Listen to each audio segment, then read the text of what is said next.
The all-consuming Red Death.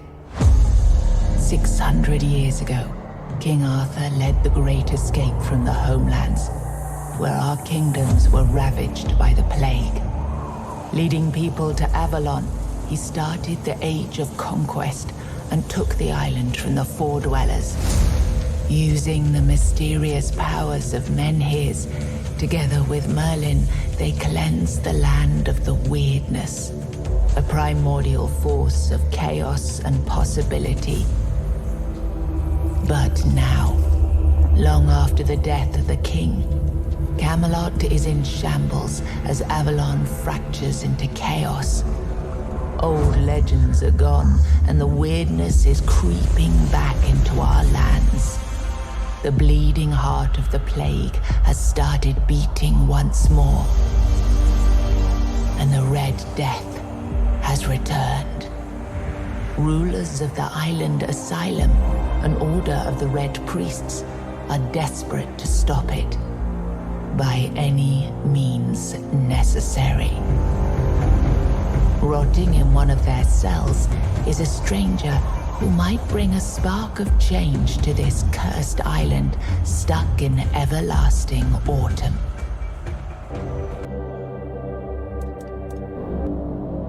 Rise and shine, rise and shine. Yes, it's me again.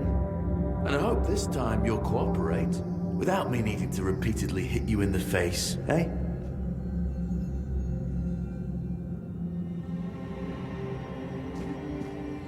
Look, we just have to get this over and done with. Unless you want a visit from someone upstairs. And trust me, you don't. Just like before, no food until we're done here. And the moment you start getting on my nerves, we're going back to my tried and tested fists. So, tell me, what were you doing in the forest when the Red Shields caught you? Hunting? I wouldn't take you for a hunter. But as they say upstairs, looks can be deceiving. And you're, what, hunting just to get by? Or do you do something with your catch? And yet you look like a beggar. Oh, I'm sorry, I forgot. We must have taken all you had when you came here. Okay, that was easier than I expected. Now, unfortunately, we'll have to start...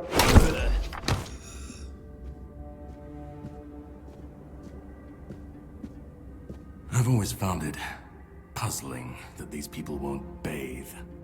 You, I understand. You're literally rotting in this damned cell. But them? There's just no excuse for the stench. There they are. Finally. I know. You've a million questions. But they'll have to wait. One of these keys will open your cell. When you get out, head left. I'll scout ahead.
am prepared for this.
Do you see what a miracle I am? Healed. Healed. I am no longer sick. The depths, filled with the weirdness. Oh, and a chamber. It was rather dreadful, I must admit. They left me here for some time. I can't quite remember. I felt everything within me turn inside out, then settle back into place once more. I thought I was dying, but now all is well. The worst is behind me. You don't need to help me. The Red Priests already did. They cured me. Thanks to them, I feel just fine now. I hope the same fate awaits you and you'll no longer suffer. Have a nice day, kind sir.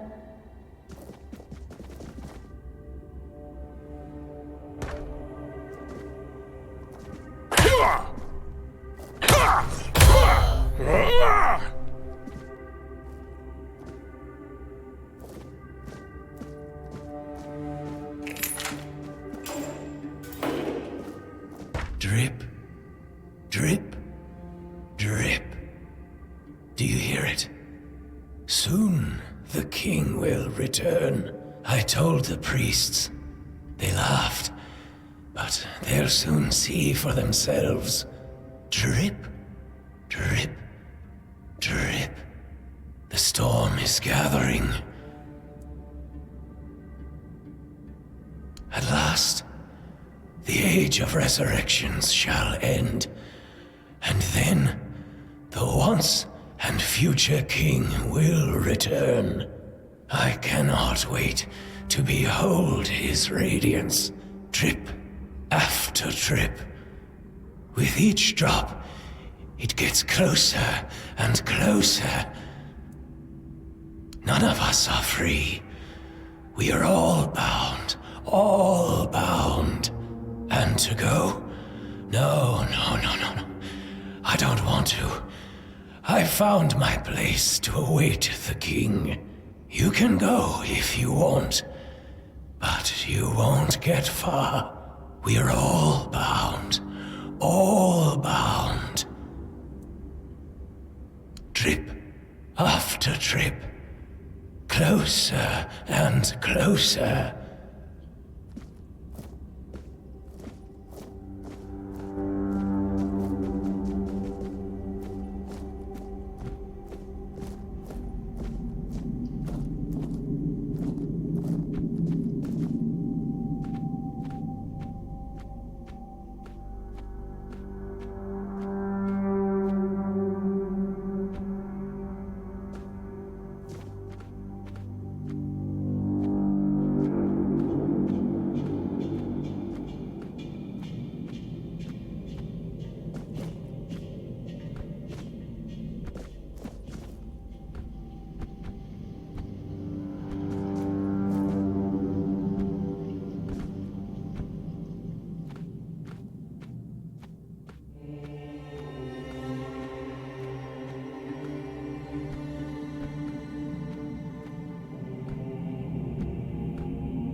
I am prepared for this. You will burn.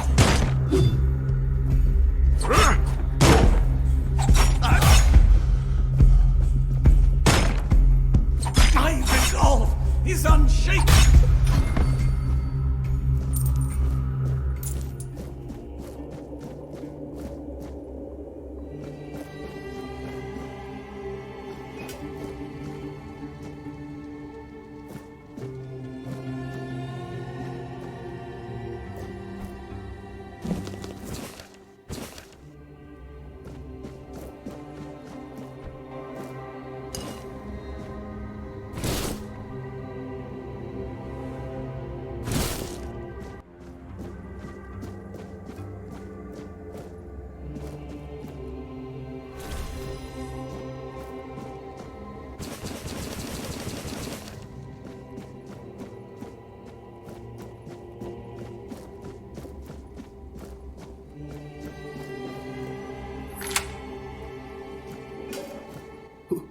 Who's there?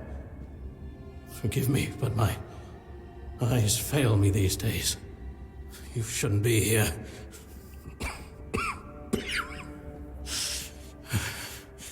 I'm very, very sick.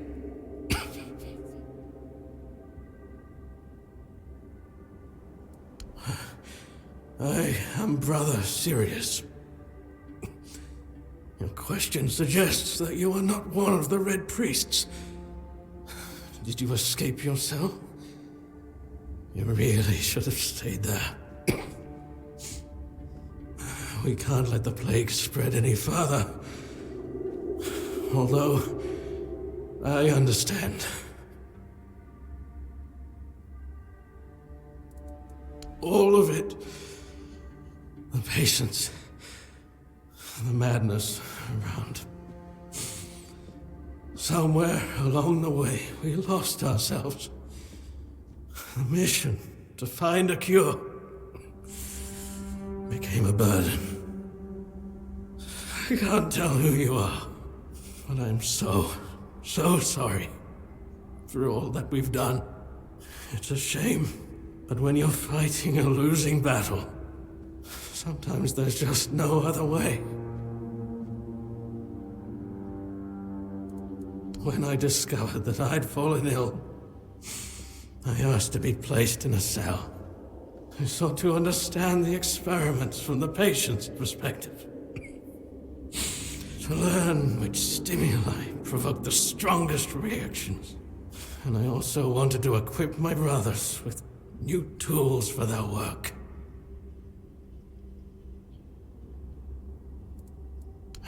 Fourth stage, if I'm not mistaken. We've identified 6, so I'm not far from my end. The first stage is the most treacherous, when the symptoms are almost invisible. But that's when the disease spreads fastest. It was the same with me. From the 2nd to 4th stages, the symptoms become visible. Fever, tooth loss, painful sores, festering wounds that won't heal. The last 2 stages are visceral, the worst possible. The victim's insides burn up, turning to mush. The brain starts to die, and the body becomes a mindless shell. That's what's ahead of me. We've had some success treating it up to the 4th stage. But it's still a gamble. Sometimes we manage to push the disease from stage 3 back to stage 1, only to see it jump to stage 5 as soon as treatment stops. We believe that with the weirdness, we could eliminate this randomness. The weirdness, my child, is pure potential. That's the theory. In practice, we tried to direct its power where we needed it most. The effects, shall we say, varied. May the Prophet's word be a safe haven for you.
You're not one of them. Please, free me. That's not the kind of freedom I'm asking for. There's no saving me now. Even if I could escape, I'd only be putting others at risk. You have to kill me. And when it's done, please, take my tags to the Horns of the South. Let Fergus know I didn't run. He's the quartermaster of the Horns of the South. It's a keep. If you make it out, you should be able to see its lighthouses from the beach.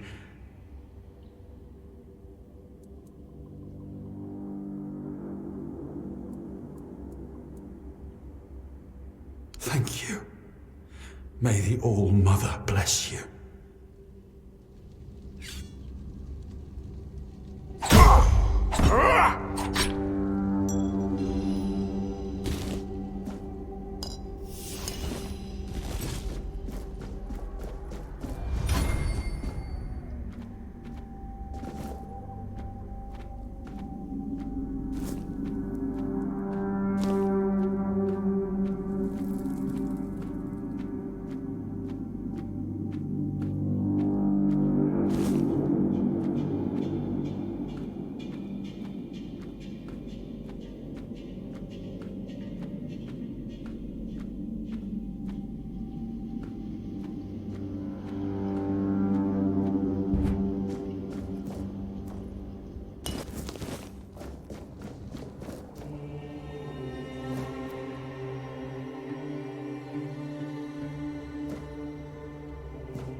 I've already told you everything, I swear. Wait, you're not... You're a prisoner. Go. Escape while you still can. You want to know about our failure? There's nothing left to say. We can't help you anymore. Run. Run away from here.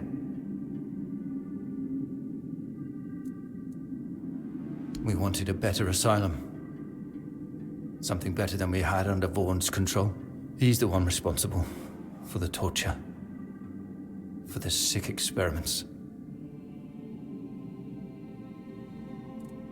No, they came for me and locked me up here.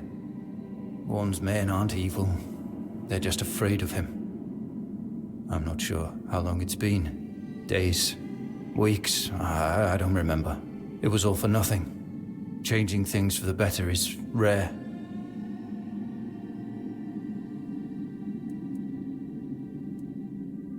Not this time. But it was worth the effort. We really wanted to help those people. We wanted to improve their condition. But we knew with Father Vaughn in charge, nothing would change. We wanted to get rid of him, poison him. But somehow he found out. At least about me. I'm not sure about the others. I never said anything about them.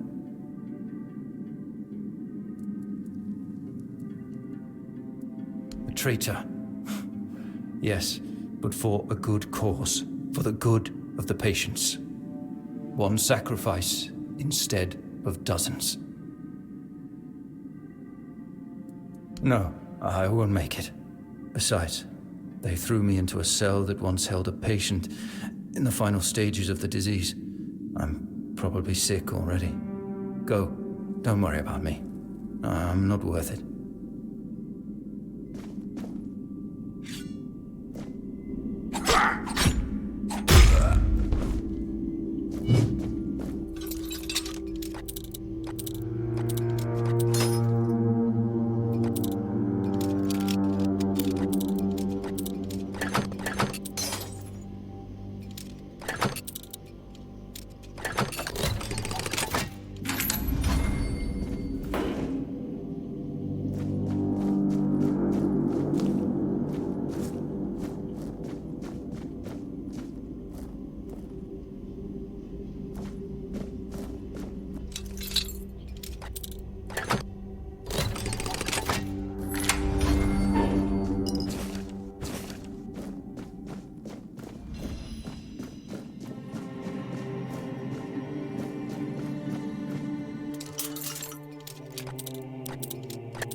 Can you hear me?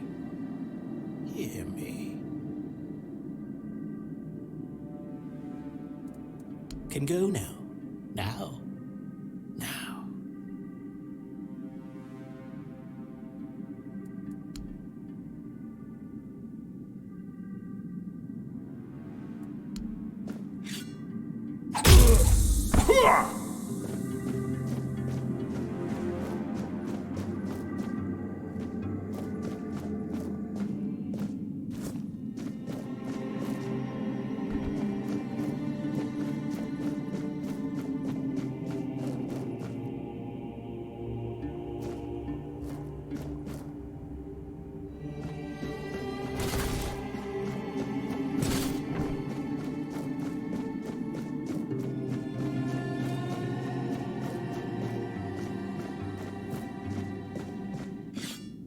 And who the hell are you? Another one of those red dogs? Say a prayer to your goddess and get ready to die, scum! Then why are ye dressed in their bloody rags? Well, I see ye bear the marks of torture too. Maybe the priest messed with your mind, because one more moment and ye'd be dead.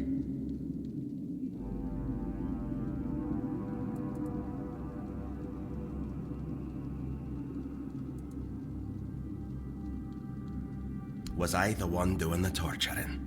Both, pup. I won't lie. Sometimes you're the hammer, sometimes the nail. But if you want to get out of here, you'll need to become the damn hammer.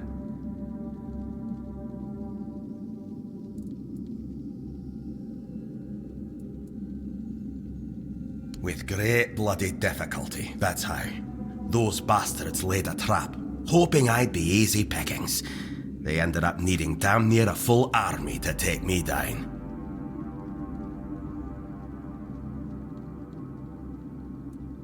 There was mead. There were women. One thing led to another, and I woke up with my pants around my ankles, surrounded by gobshites in red. I was fighting with me bare arse hanging out, and I still managed to kill a dozen of them. Useless knobs. Someone must have put something in the mead.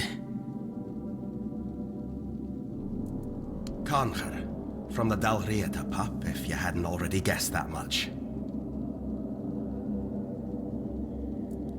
Really? Now's a good time for a chat. You think the red pricks will just wait around while we gab? If you make it to the Forlorn Swords, you'll meet the tribes. Right now, you'd better focus on getting your arse out of here. I don't know. Barely saw anything, because I was either knocked out or had blood in me eyes. You're lucky to have someone risking their own arse to help you out. No time for a chinwag, just get the hell out of here.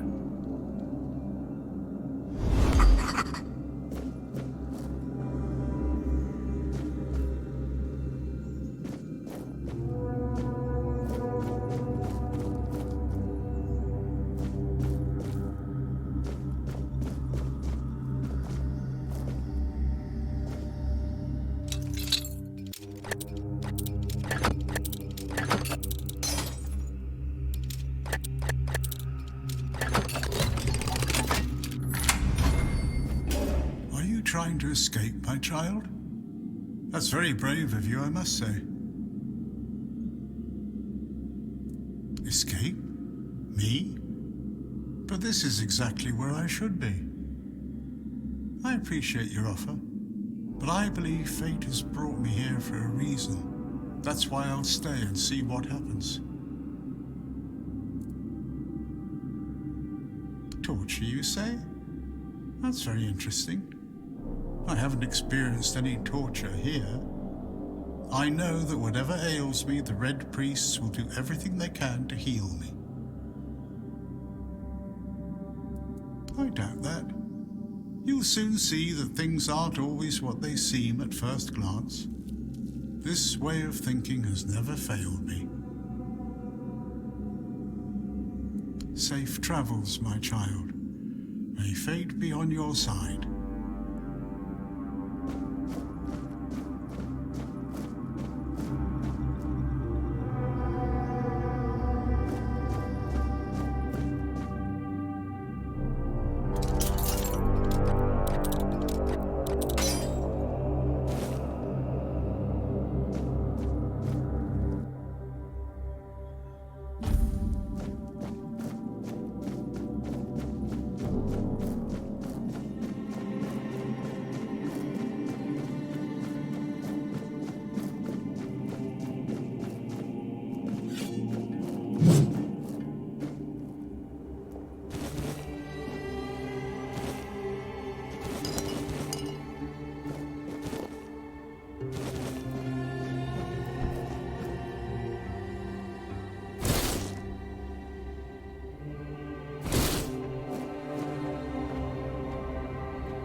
Stay back.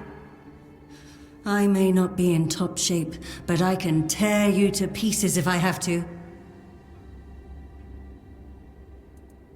So, you escaped too? Huh. They're having quite a day. Good. I hope it gets even worse. This whole place is mad.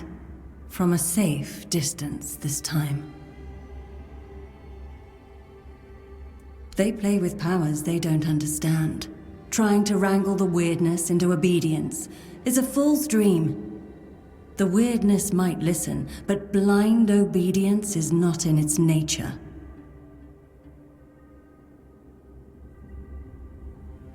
Same as you, I guess. Wrong time, wrong place. I was wandering through Kunakt and got caught in an outbreak. I was kept with the rest at first, but when they figured out I was a Pict, well, then I deserved special treatment.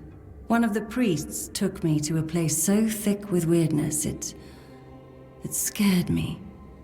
I needed to get away, otherwise, I don't know what would have happened. I just know whatever it wasn't for me.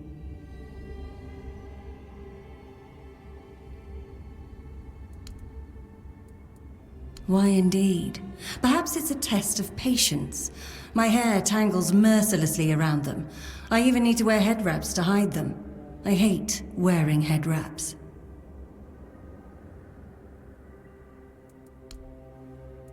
It should, although I admit that the past few weeks have made me hate the taste. Still, thank you. There isn't much kindness going around this place. It wouldn't be very gracious of me not to repay it, would it? Take this. It might prove useful for you. Ah.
took your sweet time, eh? But I understand. I did too, when I was leaving this place for the first time.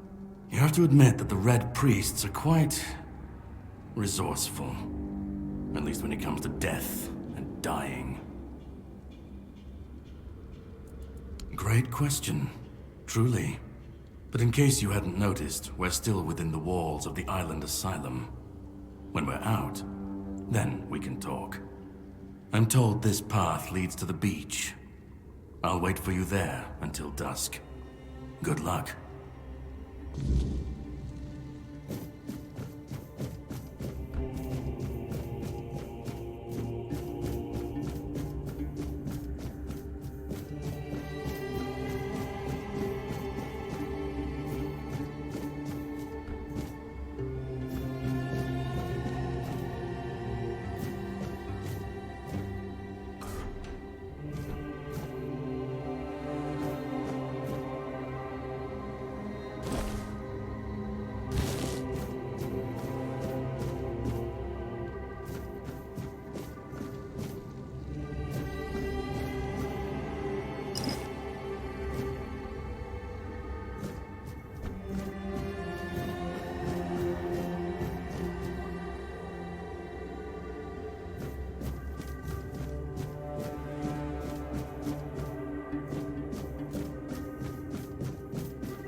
I'm told this path leads to the beach.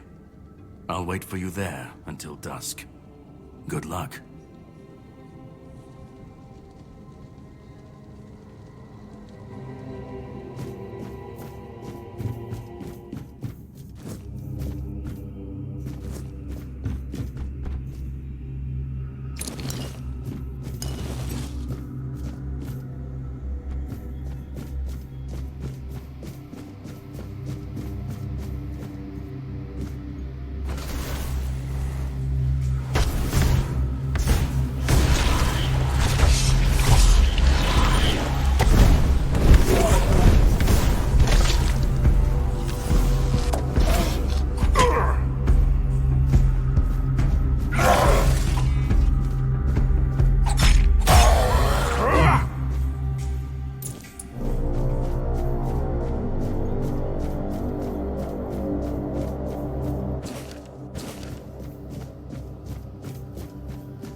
Gift.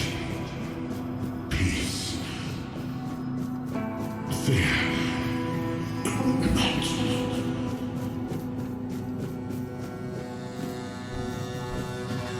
I've been waiting a long time for someone to find me. Are you here to help me leave this place? I wish I could answer. I cannot remember. I know I am not complete. I remember I once knew who I was at some point, but I do not anymore. I just am. I do not know. I think it is some kind of prison, deep in the weirdness. And you? Why are you here? Are men here? That would explain the weirdness surrounding us. But walk with me. Let's find out together, now that I'm free.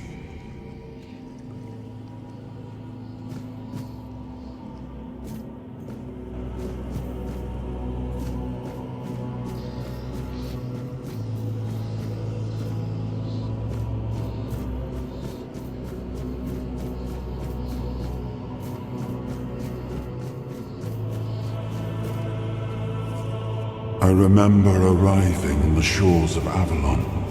That was the beginning of everything. But there were doubts and questions. How does it feel to leave your homeland behind? To keep moving forward, even though every step takes you into the unknown? The Four Dwellers quickly made it clear to us. If we wanted to call this place home, we'd have to fight for it, down to the last drop of blood. In the end, we won the war.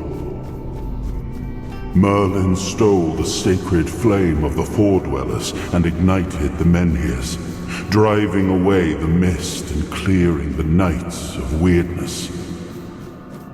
It was the first time we uncovered the secrets hidden within the Menhirs. Still, the land of Avalon honored our toil. It soaked up our sweat, our suffering, and our blood. In time, it rewarded us. Here in Avalon, we were given the chance to create great things. Camelot, the eternal castle, the capital of all humankind, was meant to be a symbol of that. We left the homelands to survive. The plague had consumed everything we once knew. We thought we'd escaped it, but the Red Death returned like a specter to haunt us.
His hunger, the craving for what was beyond reach.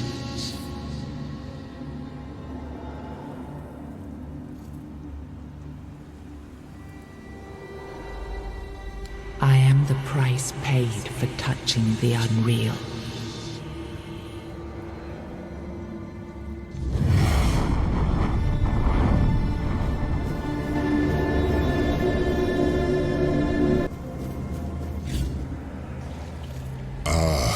Yes, I can see through the mist, but it's still all so unclear. I've dreamt of countless deaths for such a long time. Yes, it's time to wake.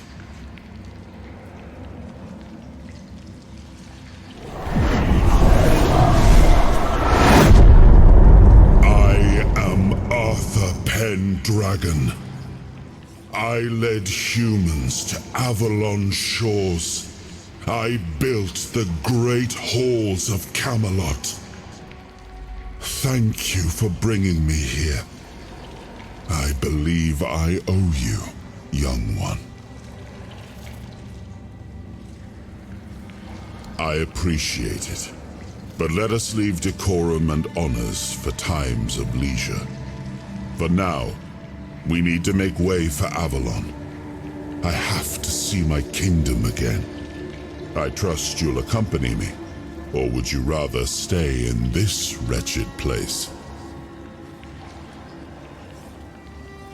I am not sure.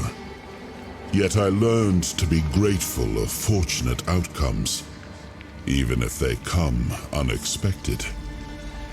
It seems to be a place located between life and death. Or maybe a place that can defy death. But why was it created? By whom and when? These I'm unable to answer. Trust me, I wish I knew.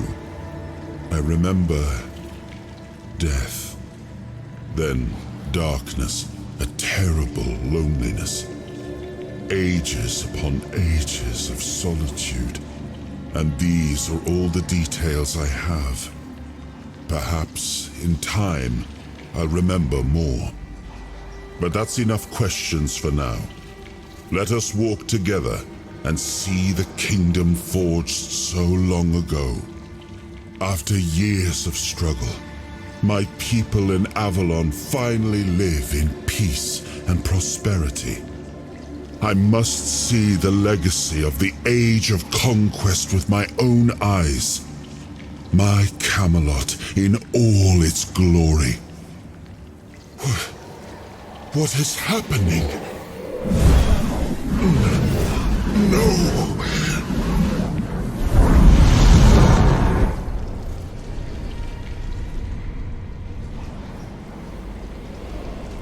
I see now. I am not whole. You have only freed a part of me. I'm not strong enough. For now, I will have to journey by your side until my strength returns. I'll see the world through your eyes. In return, I'll lend you what strength I have. You are a surprising acquaintance, and it will be a pleasure to travel with someone of your disposition. And since it seems that fate has bound us together, let us make the best of it. Seeing my legacy through the eyes of another, a true picture of Avalon, not one crafted specifically for the king, may prove to be an interesting experience. Oh, what an adventure this will be.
There you are. It took you a while. I was getting worried you wouldn't make it. I even realized that I didn't get a chance to introduce myself. I'm Caradoc, your savior. What kept you so long? Figured you would. A place like that doesn't let anyone through easy. But you're standing here, looking healthier than last time. So I'm guessing you found something worth the trouble.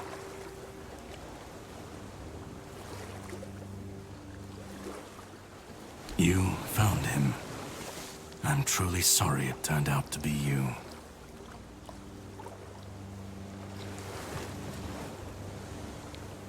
Well, it seems that the Red Priests managed to succeed in at least one of their experiments. You were able to go deep into the weirdness, survive, and even bring a piece of our king's soul back with you. I don't have to explain that this isn't something that happens every day. My job is to make sure it won't ever happen again. And this means you have to die. I'm truly sorry.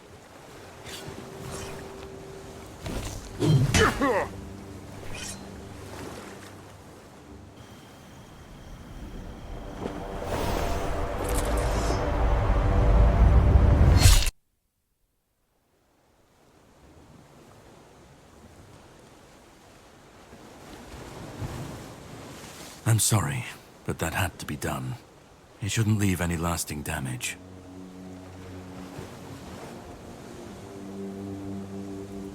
I had to do it. I had to get rid of the parasite that infested you a moment ago. You've seen, no, you've felt what he's capable of. This power can't be unleashed on Avalon. Not again. I could, but I have no issue with you. Only with what you carry within you. This means you're safe, unless you decide to stand against me. You are much more valuable to me alive than dead. You've found yourself in the middle of a mess that's been brewing for 600 years. Every single time things go down the shitter on this island, a bunch of cowards in Camelot bring our once and future king back from the dead. It's happened before. It will happen again. And soon. My journey, my mission, is to stop this from happening.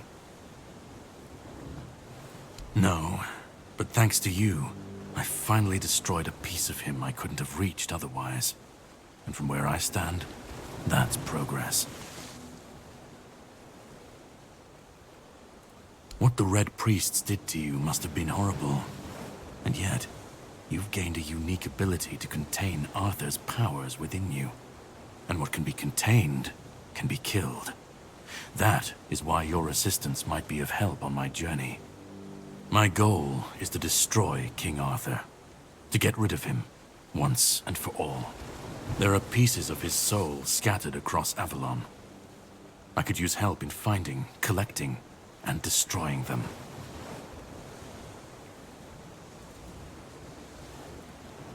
He's the reason the world as we know it is coming to an end. Every time they resurrect him, the weirdness grows stronger. Soon it will cover all of Avalon, and nobody will survive that. I've been cleaning this mess for a long time now, and I truly wish for this nightmare to end.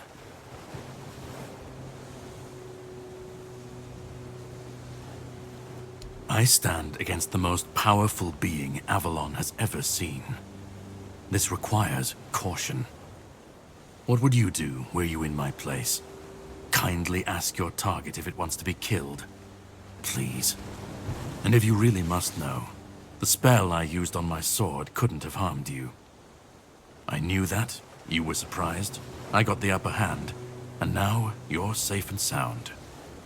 Can we leave this behind, or did I judge you incorrectly and you'd like to waste some more of our time and cry about it some more? The plan is to steal Excalibur, or at least what's hiding within that damned blade. A piece of our king is bound to it, and so it needs to be destroyed. We'll have to cross that bridge when we come to it. The sword is kept in the Horns of the South. It's a fortress, but if someone has this emblem, they can enter freely. Here, pin it to your clothes. If you decide to help me, you should get in without any issues. When you do, find the captain. Brendan's his name.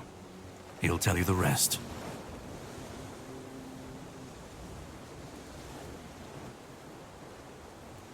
I have something to do first, but you should get some rest. Judging by the waves, the journey won't be pleasant. Set up a camp and get some sleep. Then we'll sail for the Horns of the South. Ah, and here, have some cobweb. Throw that into the fire and you'll be safe from the weirdness. Just in case I don't come back before nightfall.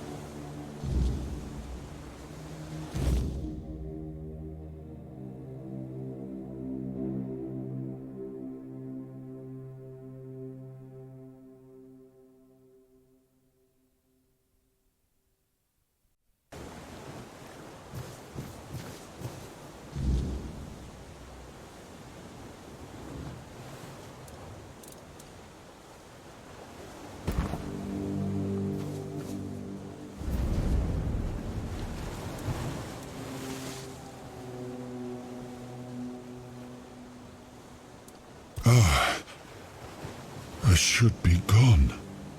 I should be gone. And yet, here we are. Whatever he tried, it must have failed. Something must have gone wrong. For him. For us, it was a stroke of luck.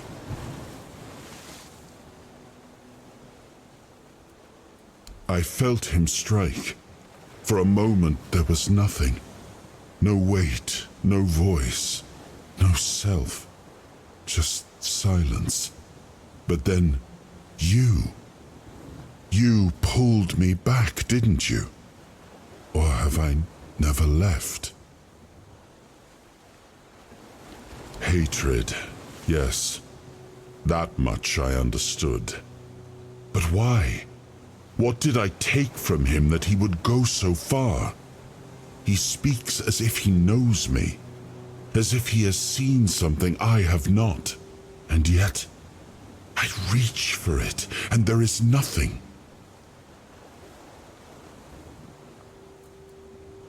No, it seems that I should, but I don't.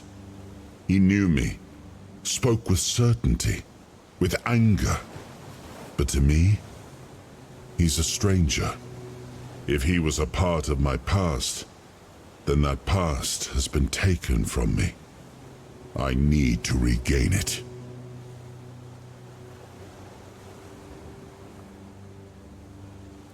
I don't... Not much. That isn't right. I should remember. I should. All I know is that I left my kingdom strong, prosperous. It should have grown. It must have flourished in my absence. It seems so. If Caradoc is hunting for more pieces of my soul, we should definitely claim them first. When we do, I should grow stronger. I should remember. I should be whole. Let's go then, young one. Let's not waste any more time. I left my kingdom strong. It should have only grown stronger in my absence. And if something threatens it now, then I will see it restored.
The sea was restless, waves slamming against the hull as you left the island asylum behind.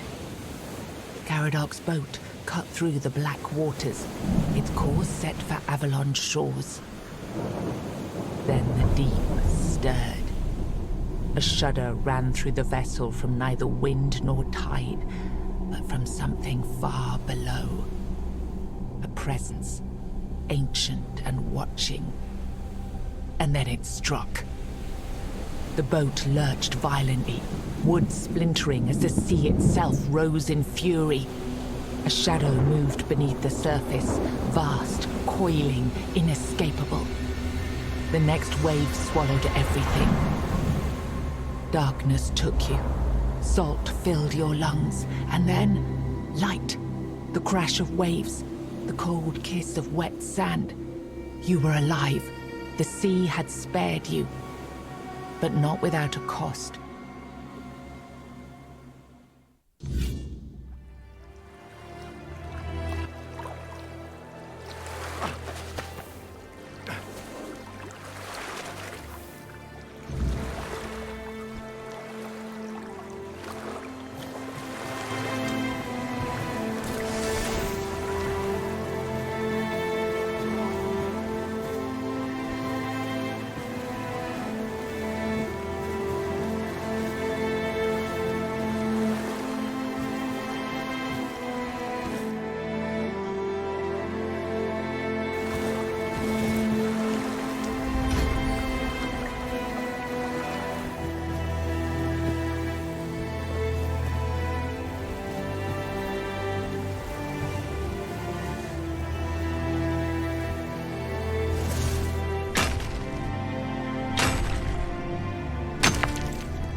Look what you've done, you fool. It's always the same. Beat them up first, ask questions, and then done it. Now we have no problem.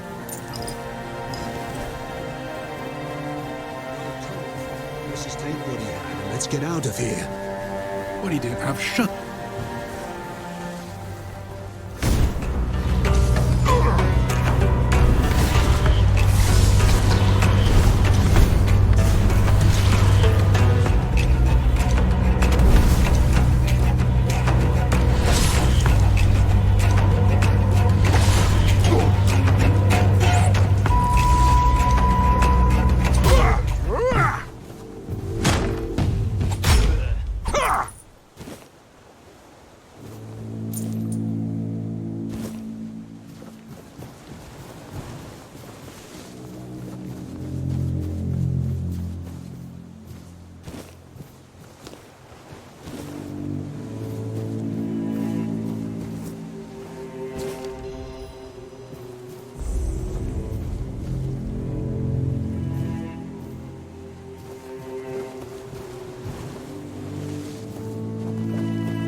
So much for a secluded cave keeping visitors away. Seems like there's no one on this island to hide in peace.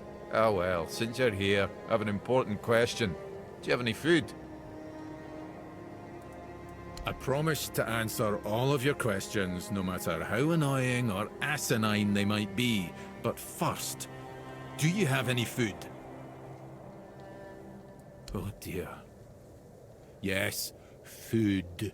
That stuff you put in your mouth to make sure your body doesn't wither and die, you know? Fish, meat, vegetables, bread. Oh, some bread would be especially nice.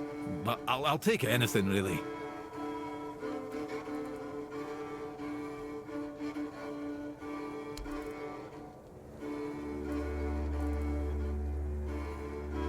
Thanks. I'll be forever indebted to you. But don't expect much. The only payment I can offer you is seashells, or, you know, access to an infinite well of ancient druidic wisdom. I'd rather you choose wisdom. I threw out my collection of seashells a few days ago after I stepped on them with my bare feet. Much better. Time for a nap. Oh, except you're still here. Oh no, don't tell me you still have questions. My name is Drest, and I am the local hermit. I don't understand your skepticism. I live alone in a cave, collect seashells, and occasionally talk to crabs. What else could I be? But didn't you know? There are no more druids. The mob rounded them all up, stuffed them into a giant wicker man, and lit a fire. Their screams could barely be heard over the roaring flames, but the stench of the burning flesh easily overwhelmed the smell of blazing wicker. Its glow painted the sky in reds and yellows for the entire night.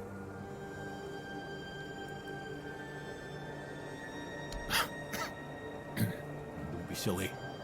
How could I have been there if I'm here now? Some years ago? I'm not sure. I don't remember. Can we change the subject? I'm sure there are more interesting things we could be talking about. Well, I live here, obviously. Why not? It's a perfectly good cave, albeit a bit drafty and damp. Well, it could be better, to be honest, but we can't all live in mansions, can we? The same way you did, I presume. Am I? That's odd. No one ever accused me of that before. Well, I guess that's what living alone in a cave does to your conversational skills.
buy something or bugger off.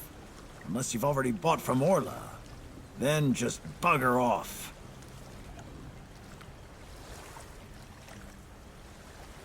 Pursue potential customers. Listen here, pal. Clearly you don't understand how trading works in a place like this. I've no idea where you come from, but here, it's the potential customer who needs to pursue the vendor. And that vendor decides to sell to them or not. It's the vendor who makes the decision, not the other way around. How many people here do you think are offering to exchange goods for coins? I'll tell you, not bloody many. Yeah, Orla, a woman merchant from the Keep. Go on, try giving her your money. I bet she'll just shortchange you and call it a day. She has no wit and no finesse when it comes to trading.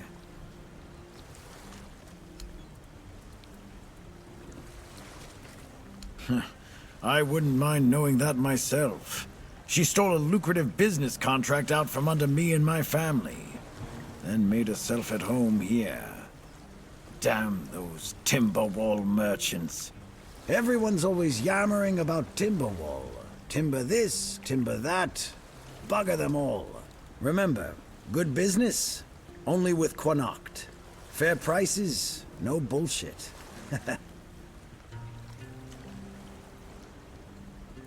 I just told you, a business contract. It's an agreement. Two sides. One sells, the other pays. Sometimes you can also exchange material goods. A barter transaction. But anyway, it fell through. The captain'd rather deal with that woman. Good riddance to him. Well, it's all water under the bridge now. Yes, Connacht. From a merchant family, to be specific. Though I've always wanted to join the Royal Geographers. To chart the uncharted. But I broke my leg. Badly enough that I couldn't travel anymore. After the accident, I was stuck at home, sitting on my ass and looking after the books. It was driving me crazy. Not what I wanted from life. When that contract I told you about fell through, I stayed here for a bit. Lost track of time.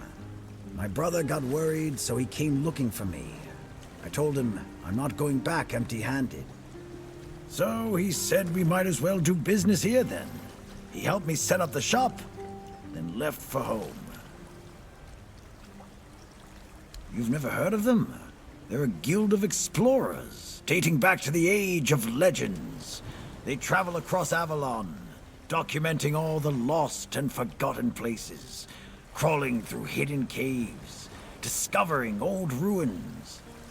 That's what LSA and I dreamed of, though only one of us got to live it.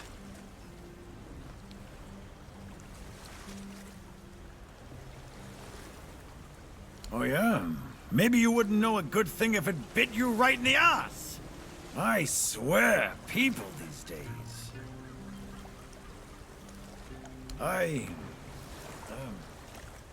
Well, a friend from back home. It was a long time ago. We were both snot-nosed kids who didn't know any better. We'd run around Connacht, drawing maps of every corner we could find. And on the farms, LSA insisted on marking every stone in the fields. My mother used to get on my ass for wasting so much paper and charcoal. Good times. She got in with the geographers, started running errands for them. Well, it was right after my accident. I might have acted a bit rashly. Said some things I shouldn't have. You know how it goes. We stopped talking, and then she left Connacht. Haven't seen her since. First thing I did when I arrived was ask the locals what this village is called. And they just said, wait for it, the village. There's also a sunken village nearby. So I asked them what that one was called, and they said, the Sunken Village. So I asked what it was called before it was flooded, and they told me, the village. How do you even work with that? Long enough to know what sells. Not that I'd mind having a wider selection of goods, you know. Some more options on offer. But people here don't need much, so what you see is all I have. Then there's the refugees. For now, I guess they're good business. But long term, doubt it. Sooner or later they'll run out of money. They don't have any way to earn it since no one wants them here. They'll get kicked out, or they'll just leave and not come back.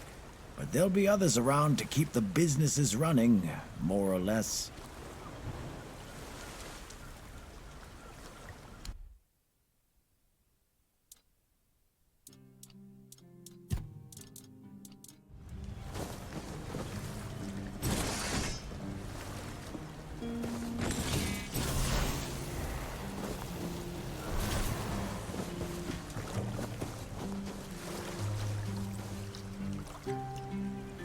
What do you want? Who are you?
Excuse me, could you get me a clean glass?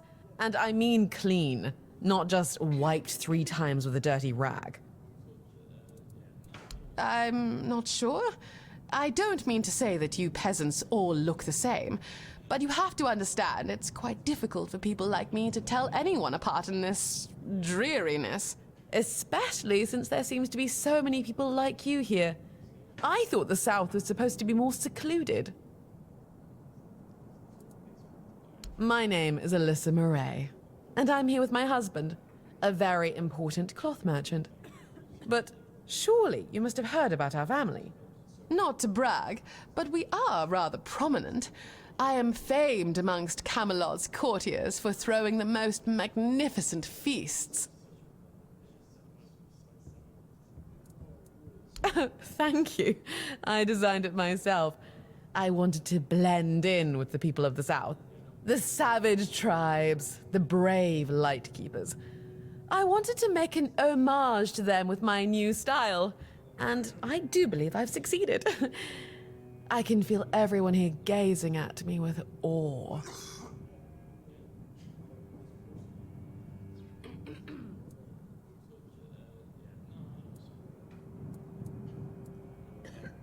Give it a few weeks and everyone here will be trying to copy me.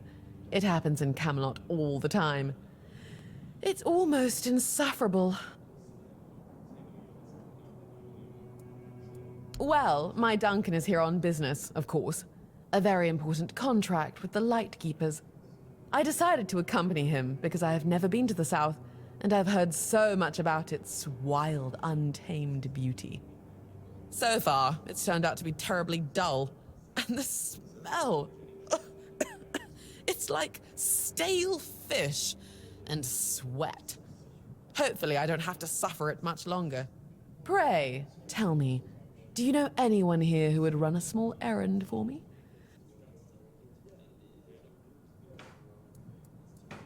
Oh, nothing major. You see, I've had my eye on this beautiful abandoned estate overlooking the sea. It's not very far from here, but it's far enough away from all this rabble.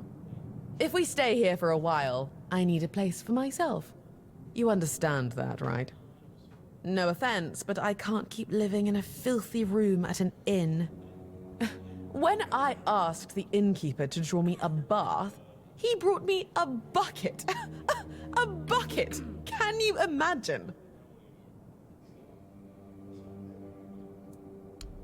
Finally, someone sympathetic to my plight. My Duncan has been heartless about it. He just keeps going on about how I was the one who wanted to come here. He told me to deal with it. Can you believe that? The nerve of the man.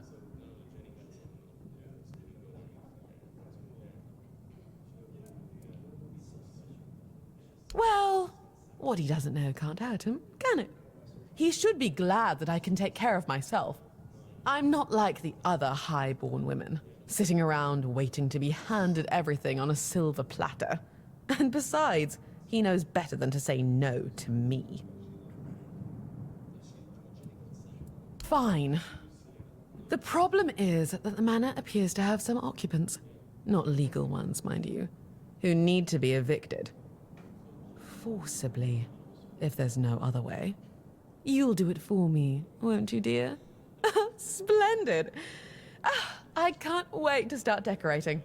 Maybe something nautical, to go with the sound of the waves crashing on the cliffs?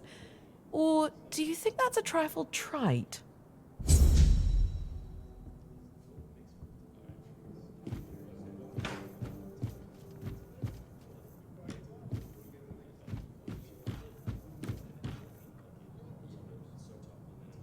Who are you? Another refugee?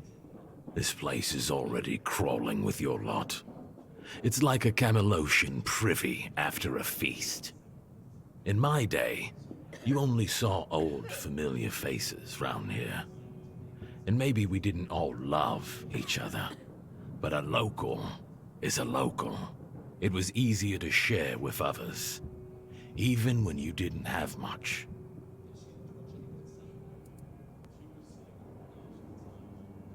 That's so. Fine. Whatever you say. But yeah, I could see that you don't really look like one of them. Just pass them through then.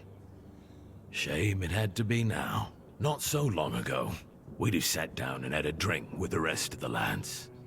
Now I come here alone. You asking me? They came here and made themselves at home. I ain't talking to any of them. Orderly. No damn rabble begging at the gates and eating us at a house and home. Yeah, back then, sure. Civilians came and went. But housing them, feeding them? We had a rule. No freeloading. But I guess that went out the window, along with our pride.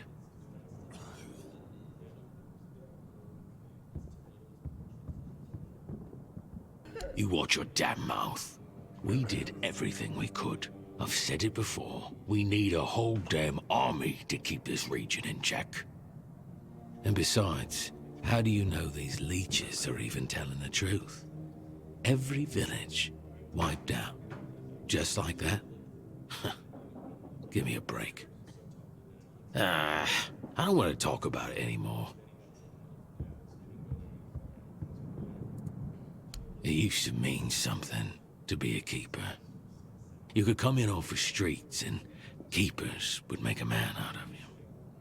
Now, bunch of spoiled lordlings sold off to Brandon by their daddies for a bag of gold. Treated like they're made of glass. Soft, weak, the lot of them. What's there to be proud of?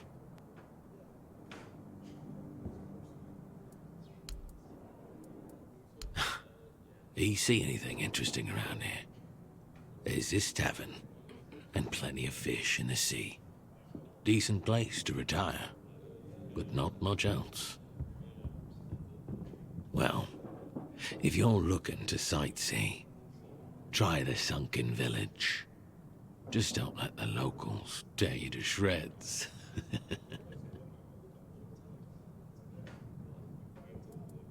I don't know, but you could put something on the table, and then maybe we can talk.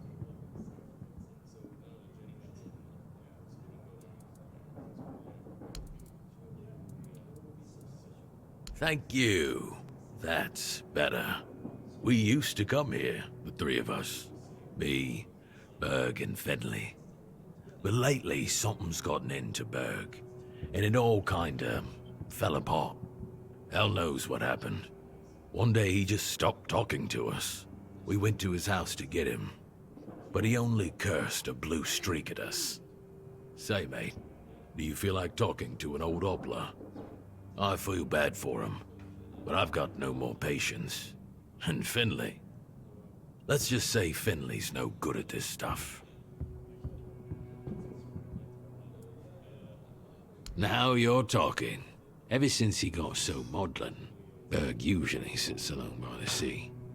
Let me know what's wrong with him.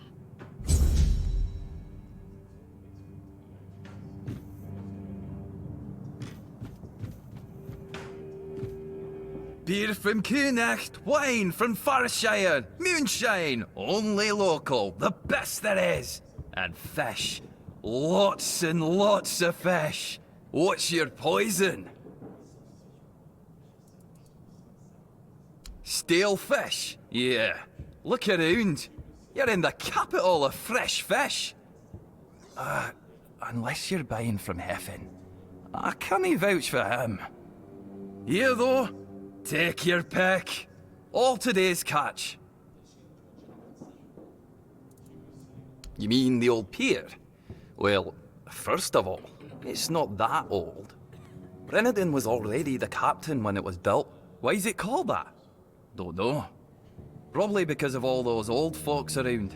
A lot has been happening here lately. Plenty of new faces. I definitely can't complain. I'm finally running a proper tavern. People come and go and the regulars drink as usual. As it should be. Daddy will be proud.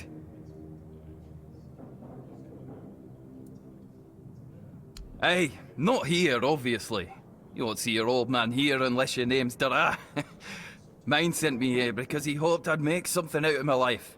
He never wanted me to pour a beer and look at the same tired mugs day in, day out, but as it turns out, the apple doesn't fall far from the tree. I got mauled by a werebeast during a hunt, and after that, the captain decided I wasn't any good for active service, so he sent me here. I was bored out of my mind, and since there wasn't one here, I decided to start a tavern. At least I'm not as bored anymore.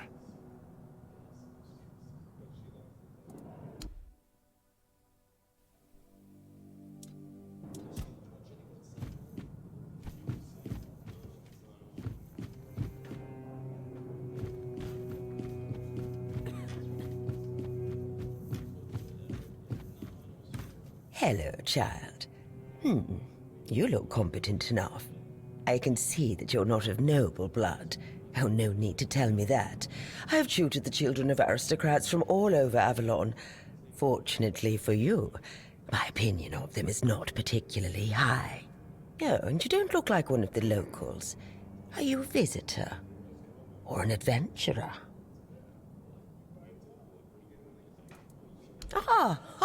You can talk. Now, I'm sure we'll get along. My name is Lady Elaine. I oversee the Farshire Library, the greatest collection of books in this part of Avalon. By the All-Mother, don't tell me you don't know what Farshire is. The largest duchy in the middle of the island, with the wise Lady Kincaid in power, who has a hold over the entire territory. Nothing? Oh, really? Farshire is one of the first duchies on Avalon. It is a beautiful land with lush fields, forests rich in game, and most importantly, the Wordstone mines in the west, the primary source of our wealth. Well, at least that's how I remember it. Now it's a mere shadow of its former glory. Oh, it's a rare and coveted material, necessary to create the sturdiest steel in the world. As you can imagine, dear, it used to be Farshire's greatest treasure, until the primordial fog took our minds.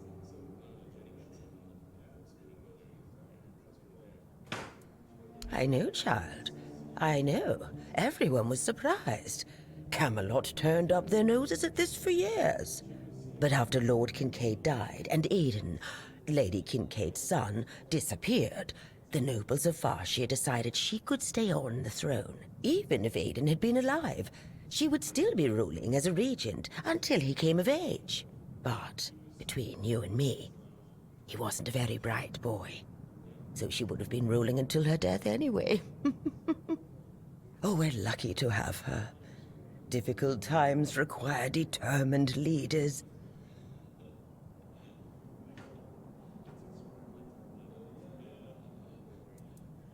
Worse than ever. Oh, the wordness is thickening, and the roads are getting dangerous and unpredictable. That's why I'm here, wandering Avalon looking for solutions. If I don't do this, who will,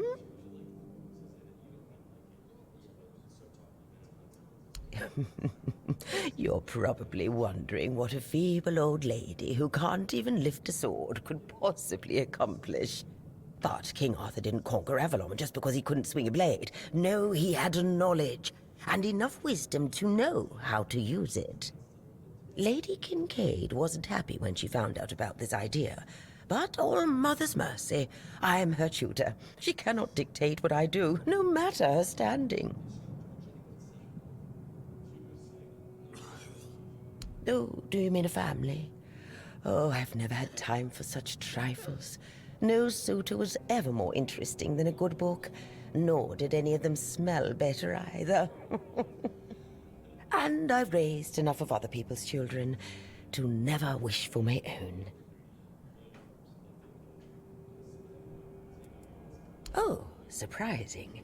I'm looking for someone who will help me find a certain artifact. So, are you interested, child? I came to the Horns of the South because I found a fascinating book. It referred to a certain object, a figure most likely, which has the ability to dispel the wordness like a menhir can. Apparently, it can be found on the ship called Andraste, which sank over 100 years ago somewhere in this area. However, when I asked those nincompoops about it, they just laughed at me. They said that the Andraste wasn't carrying anything of value, and even if it was, they wouldn't freeze their butts off in those chilly waters. The Last Voyage of the Andraste by Elvis the Lightkeeper. He was one of the more notable keepers. In his waning years, he became an adjutant to Captain Lex. But it's best if you read it yourself. You can read, can't you?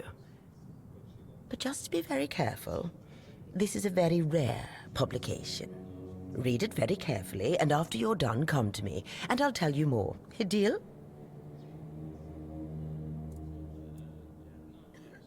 Summarize? Oh, my dear child. Oh, do you really think you'd be handed everything on a silver platter? You're not as vain and conceited as certain ladies from House Macaulay, are you? You should be grateful you can learn history from eyewitness accounts.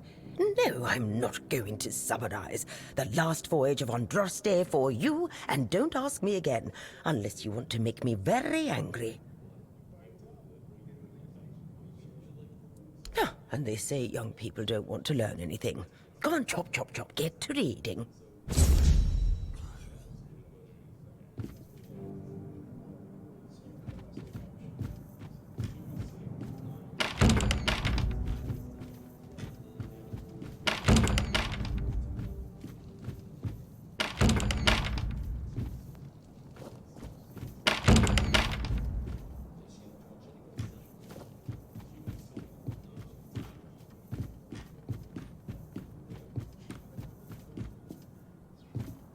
Oi, Noel!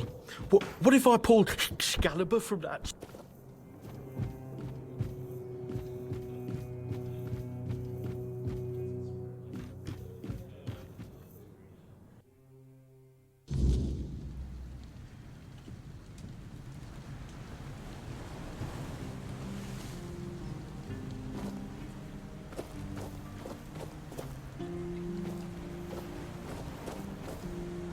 Bloody hell, look at this! The old place is in a shambles. Bunch of decrepit old coots. They do nothing but shuffle around, stare at walls, and sleep under leaking roofs. Can't even hammer a nail properly. I'm telling you, if I was still working here, this place wouldn't be falling apart. But I'm not. Oh, shite. I can't even stand to look at it, let alone live here. And who are you? What you want? You another one of Durar's freeloaders? What do you take me for? A senile old idiot? I know that my boy keeps sending all of you little pissants to snoop around his old man. Oh, how worried he must be. Ho ho. How did you all get it into your stupid heads that I am ill, huh? That's bullshit. Everyone's going on about how old Gabon's gonna keel over anytime soon. And me? Still here, ain't I? Arseholes. I'm old enough to know what I'm talking about. I served my time. I've lived my life. And now you can all kiss my arse. So there. I swear, each one's dumber than the last. Listen, they wanted Heber, that healer from the Keep, to come here. He did. They wanted him to look me over. He did. Then he just threw up his hands, mumbled something to himself, and that was it. Hell, I should have been an healer. Wouldn't mind going around being a pain in everyone's arse for a living. These herbs. No idea what they're for. Heber said he doesn't know what's wrong with me, so there's no illness. I'm fit as a fiddle. Good thing that at least the one guy who hangs around, Finley's the name, doesn't nag me all the time. Oh, so many questions. How about a drink first, and then we'll talk?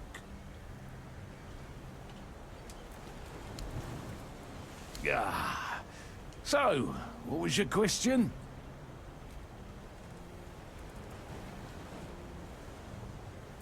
Hold on. Finley is not my caregiver. He's my helper at most. Hey, first of all, I'm not a cripple who needs a decrepit dimwit running round after me. Secondly, do you know the problem with having a helper who's mute? He doesn't bloody talk. I mean, it's not all bad. At least I don't have to listen to even more bullshit. He puffs up like a marshmallow every time he tries to say something. But I don't understand shit. Why all the poking around? Get me something to drink, and we'll talk. So, what was your question? That's what he says anyway. But yeah, he's my blood. Eager like me, and look at that bulbous nose. Won't disown what's clearly mine. But I ain't gonna talk with a stranger. It's like half the blighters here don't have working peckers, or they've never even touched a woman. You're digging a little deep, aren't you? Bring me a drink, and I'll consider talking. So, what was your question? You see, back in the day, being a keeper was a serious business. Now, don't even get me started. You used to come here with a mission, not to run away from your bloody mother. Nowadays, lads get brought here by their own kin when they've had enough of them, or they think the Orns can hide them from the law. No, back in my day there was none of this scum. I came here to serve. My girl cried when I left her, but I've always known this is where I wanted to be. How was I supposed to know she had a bloody bun in the oven? By the time the wean was born, I was already planning the lighthouse's construction. Jack knows what he came here for. That's not my problem anymore, and I don't stick my nose in anyone else's business. You sure have a lot of questions. Grab me a drink first, then we'll see. So, what was your question? I'm starting to like you, stranger. And trust me, it's been a long time since I liked, well, anybody. I liked me brothers in arms back in my glory days. Good lads, every damn one of them. Tough as nails, loyal to a fault. The kind of men you'd want beside you in the darkest holes of Avalon. But they're gone now, all of them. The old captain got it in his head to send us down to rediscover some mouldy tunnels under the keep. Damn fool mission that was. We went in together, but I was the only one to come back out. I can still see all their faces when I close my eyes. A hard loss it was, but I'm still here. Oh, some days I wonder why. You sure have a lot of questions. Grab me a drink first, then we'll see. So, what was your question? Those tunnels, right. Well, me and the lads went down there to check if we could repurpose them under the horns. Damn fool mission that was. But here wasn't just some empty caves. There were monsters, straight out of Age of Legends. Sick stuff. Stuff to get under your skin. Looked like... hell, memory's all twisted up now. Like a bloody nightmare mixed with shadows that don't belong. Want to know more? Speak with Fergus. He's in charge of this shit show now. Now, I propose a toast to those lost souls. This one's on me. Feast, you say? Problem is, sometimes I think they never died. They haunt me in my dreams, you know? Bloody bastards. I swear I wanted to go back and retrieve their bodies. But our late captain, like Grindelows piss on his grave, forbade me from going back. But when I drink, I usually pass out, and then I don't remember my dreams. So, I drink. My brothers deserved better.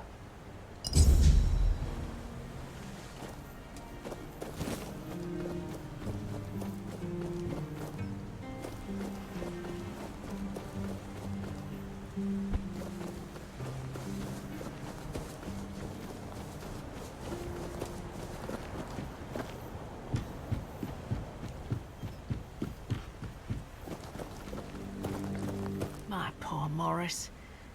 I hope he's surviving out there. Do you need help settling in, dear? This isn't the best day to start a new life in this place, but we don't always get to choose, do we? What a nasty business with that boy. I'm almost glad my Morris isn't here for this. He's such a bleeding heart. Oh, I'm not sure, love. I don't move around too much. I just heard about that fight with the rude keeper, and now poor Cole's locked up in a cage. Him and Patrice make such a lovely young couple. They remind me of Morris and me when we were their age. I'm sorry, dear. I hope I didn't offend you. I'm still not used to all this.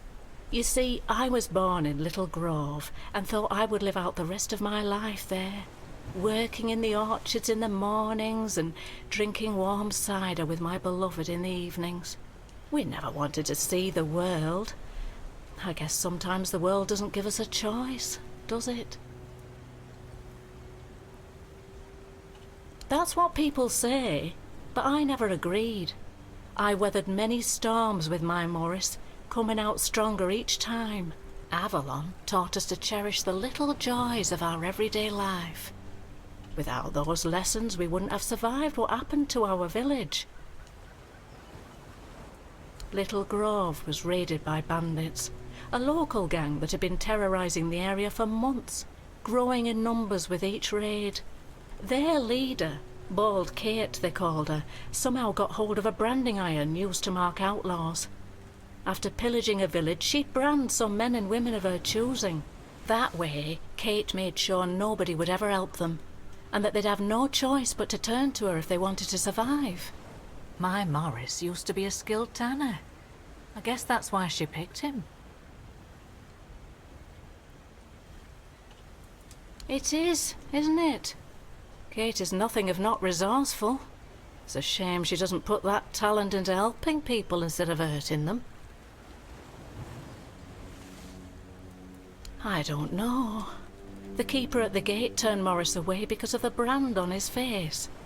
I would have left with him, but I was sick and exhausted from the journey, so I promised to join him when I got better. Except now, I've no idea where to find him. No, he only promised that he'd find somewhere safe, but I'm not sure if there is any such place left in the south. Oh, Mother bless you, my dear. That's all I could ask for. Please, let me know as soon as you learn anything. At first, it wasn't so bad, but now it gets worse every day. We just sit around here, doing nothing. Don't get me wrong, we have food, we have a roof over our heads, and we're grateful for that. But no one trusts us enough to let us do any work. None of us wants to be a freeloader, as they call us. I wouldn't mind a task or two to earn my keep and to take my mind off my troubles. I might not be all hale and hearty, but I've still got two good hands, which is more than you can say about some of the codgers living here. Be careful out there, love.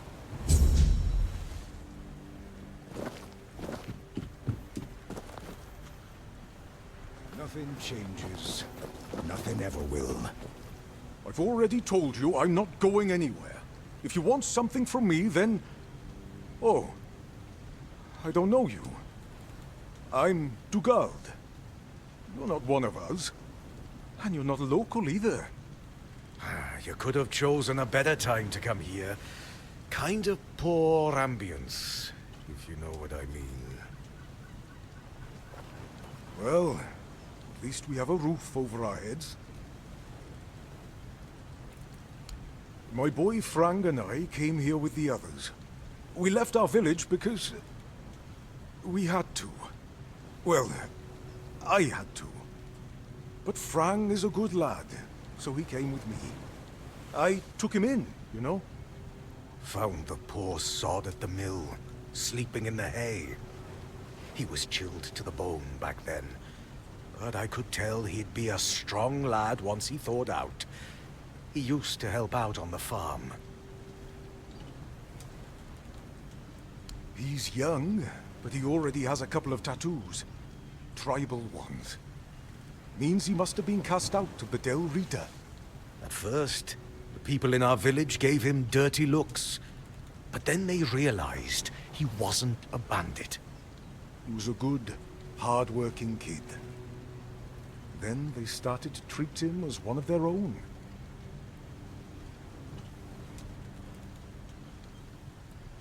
Ah, Frank is a quiet boy, and he doesn't talk much about himself. I feel like those days with the Reader are long buried for him. Almost like he never lived them.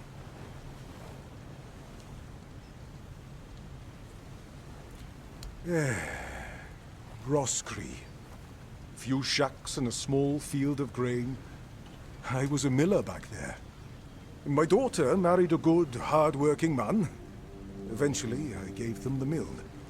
Still helped around, but wanted to let the young folks learn how to work there. Then this kid, Frank, came along. Everything seemed to be going pretty well.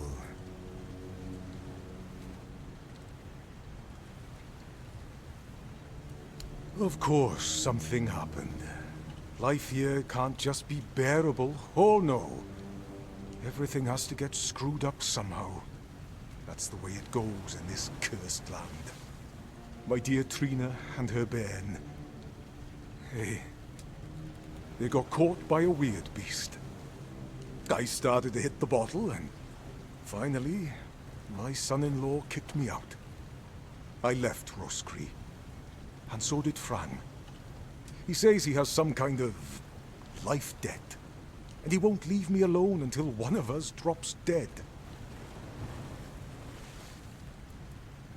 I'm sorry too. To be honest, I'm a bit confused about what's going on. Usually it was me who yelled at everyone, and now I feel like a drudge. And this nasty thing with Coll. Poor lad. Shouldn't have ended like that. He and Beatrice got along very well. Let me tell you something. When I saw all these wrinklies around here, I thought this place would suit me. But then all this shit happened. I suspect we won't stay here long.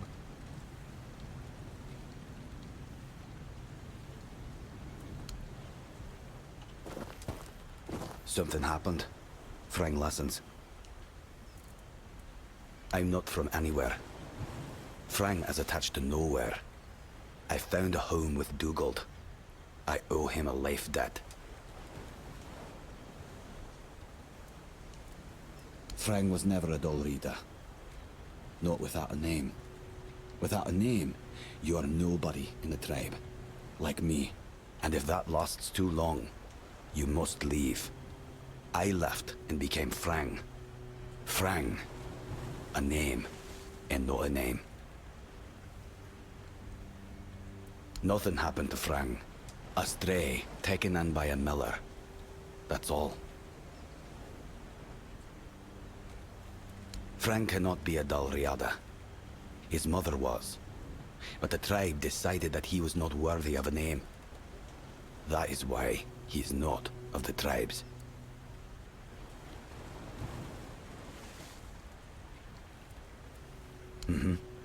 Conquer. Wolf. Strong.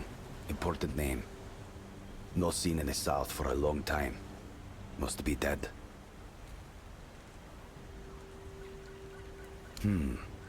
A place without a leader. As I see it, that will finally fall apart. One way or another. There are no tales about a place that survived without a strong leadership. And it's not about kings, nobleshites, or chieftains. Titles are just words that pull the wool over a man's eyes. What's needed is a strong soul with a strong name. And their names mean as much as Frang's, which is to say, nothing.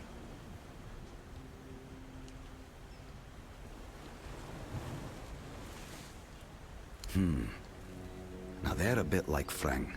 Strays with no home. Beatrice is strong, despite what happened with Cole. Ellis? He's funny. I like him. Rawson? I know nothing about her. And Dugald? A man who became Frang's father. He has my gratitude.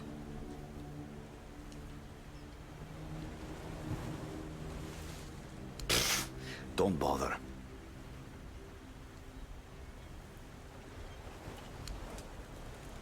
Frang never met the Keepers, but the unnamed boy did. Once, a few of them, many years ago, we fought. The unnamed boy survived even though he showed fear. Shouldn't do that. The Keepers approached the camp of the boy's people, but that past does not belong to Frang. I'm Frang.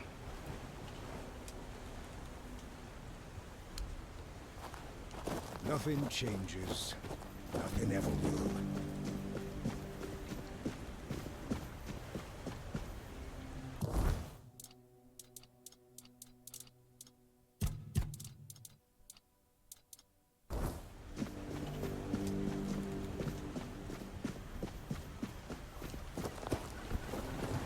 You need something?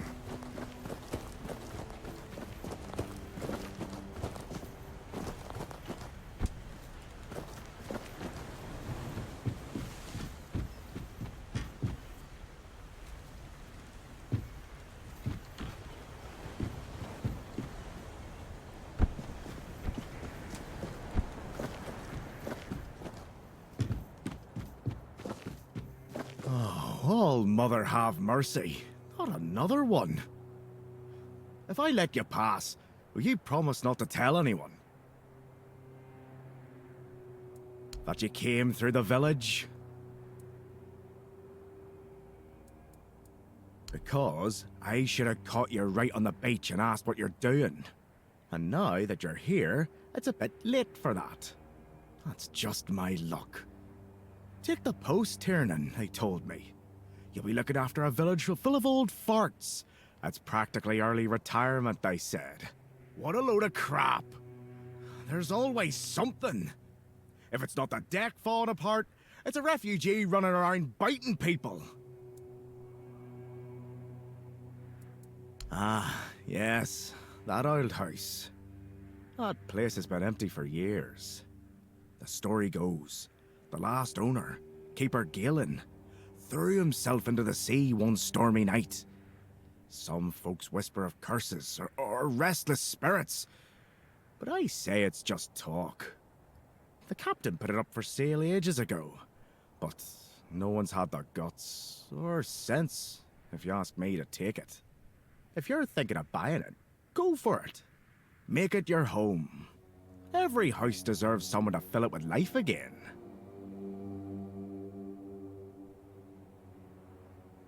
Well, to be fair, he only bit one person. But it was a keeper. I know Mahone can be a piece of shit sometimes, but gods. Now both of them are sick. And Haber's got no clue what's wrong. Which is the only reason that refugee isn't dead. Yet. So, he's sitting in a cage. His wife's crying all day and everyone's pissed. Meanwhile, I'm stuck in the middle of it all.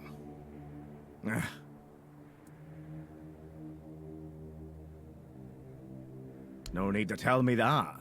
But I can't just go back to patrolling the walls. I'd be a laughingstock. I'd rather sit here and hope everything works itself out. I mean, everyone's gotta die someday, right? So whether it's me or them, at least my problems will be over.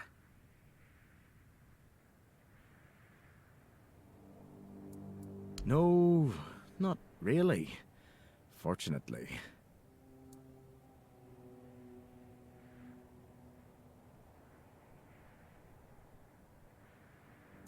The deck?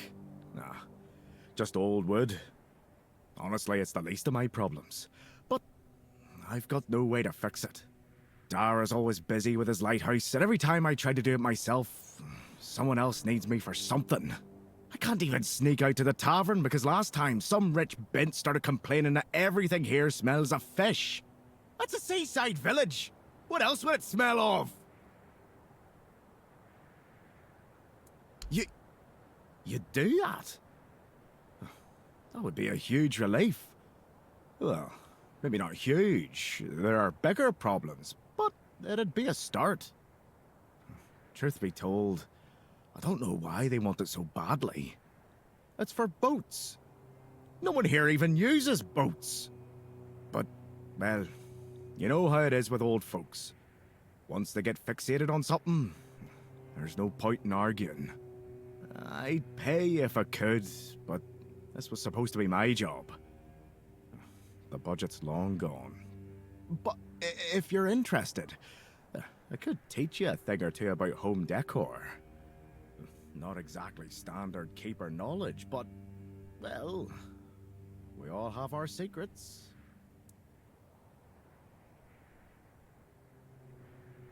Oh, she's a real piece of work, that one. Her name's Lady Elisa... something. I don't remember. She came here with her husband. Poor man. I never heard him get a word in. You know, sometimes I regret not getting married. But if I had a wife like her, I'd just end up being a keeper all over again. Surprised? Can't blame you. This might sound odd coming from someone stationed in a glorified fish bucket, but I've got a thing for furniture. The only thing more mismatched than the barracks around here is my career choice. But, yeah, I like imagining places where things fit. Where chairs don't wobble, tables don't look like someone hacked them together with a dull axe, and beds... well, beds don't feel like they're plotting your murder while you sleep. Not exactly a secret I broadcast. Most folks see me as Tiernan the Grumbler. But, hey, we've all got something that keeps us sane, right? Mine just happens to be daydreaming about nicer chairs.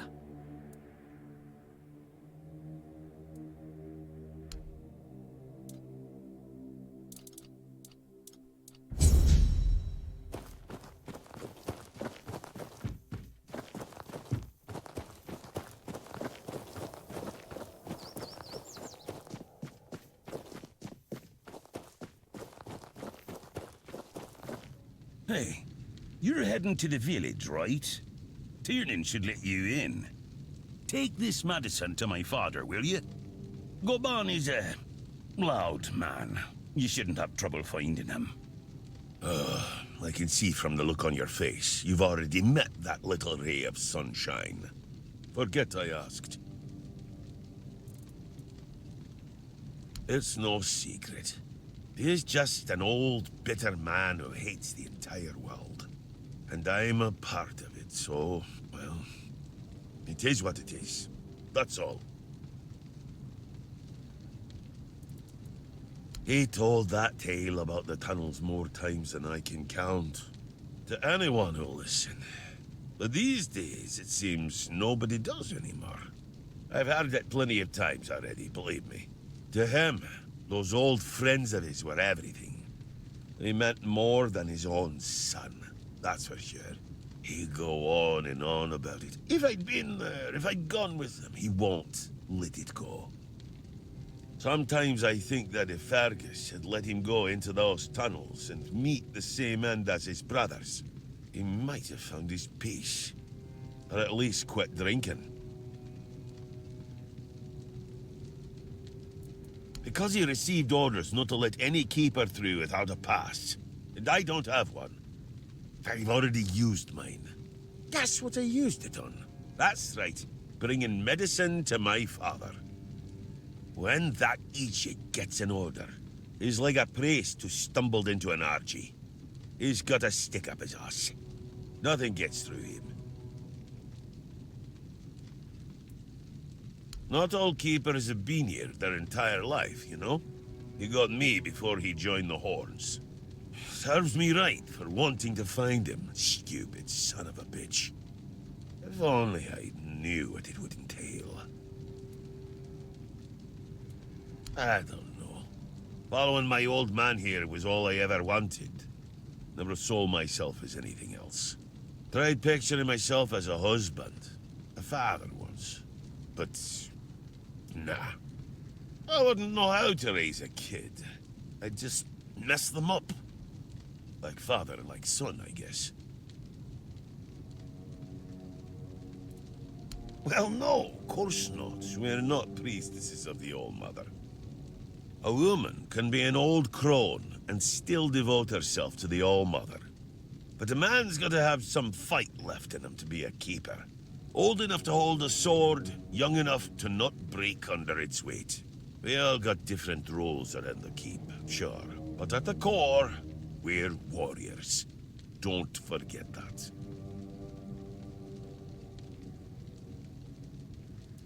If I had a gold coin for every time someone asked me that, I could fund the damn thing myself.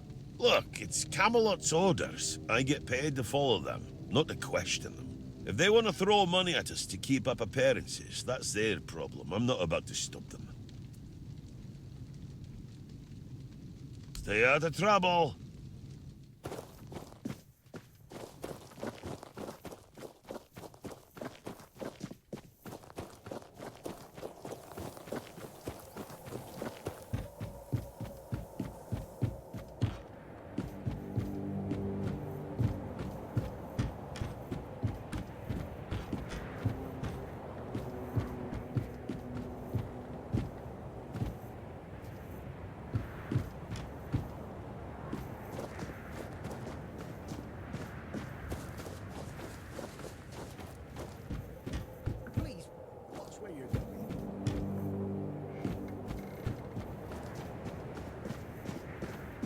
Hey. Hello. Are you also wondering why the heck we need them? Lighthouses. Why the hell are Dara and his workers pushing so hard to build the second one? Is one not enough? Is it because one is less than two and less is worse? I mean, two lighthouses next to each other are almost the same as one, and ships don't even sail this way anymore. Ah, symbolism. Yeah, maybe, whatever that is.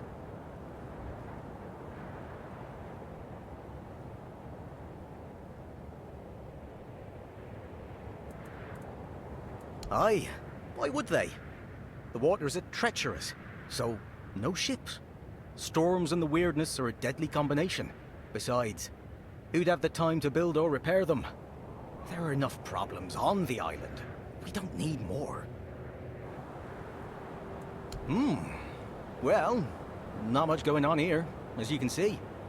Things have been a bit different lately, due to the refugees. One was even hanged for theft.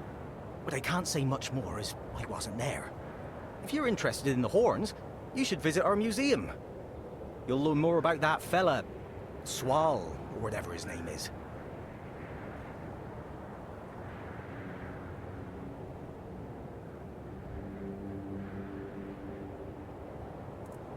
What do I think?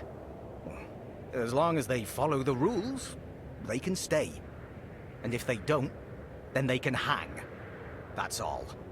Folks are saying that there's some other group, probably more dangerous, not so far from here.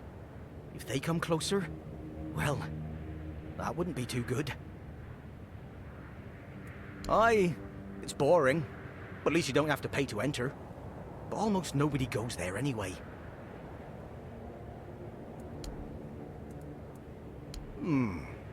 You can stay here and serve. Sit in the tavern, drink and eat something. If you're looking for an adventure, you'll have to go elsewhere.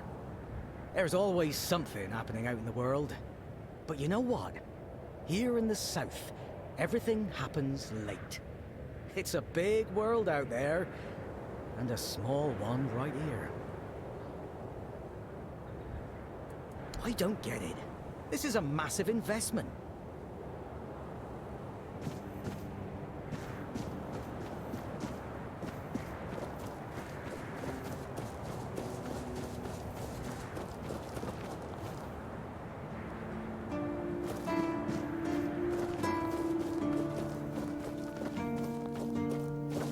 Good to see you again. The pledge today was very interesting, wasn't it? The certainty in Quartermaster Aymer's voice. Beautiful. Makes one eager to start work. So, what do you need this time? The pass again?